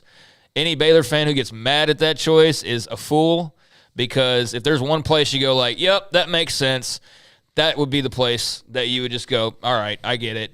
You got eyes on bigger prizes than football. And so kudos to you, Brandon Booker. And, yeah, that's a good thing to know. So yep, Brandon good Booker for him. has committed to Stanford, and new head coach Troy Taylor. Thanks to Sam Kahn for earlier in the show. 365 Sports tonight on the CW tonight at 10:30. That's going to do it for us. Thanks for watching. Whenever you do, Smokey's back tomorrow. Have a great one, everybody.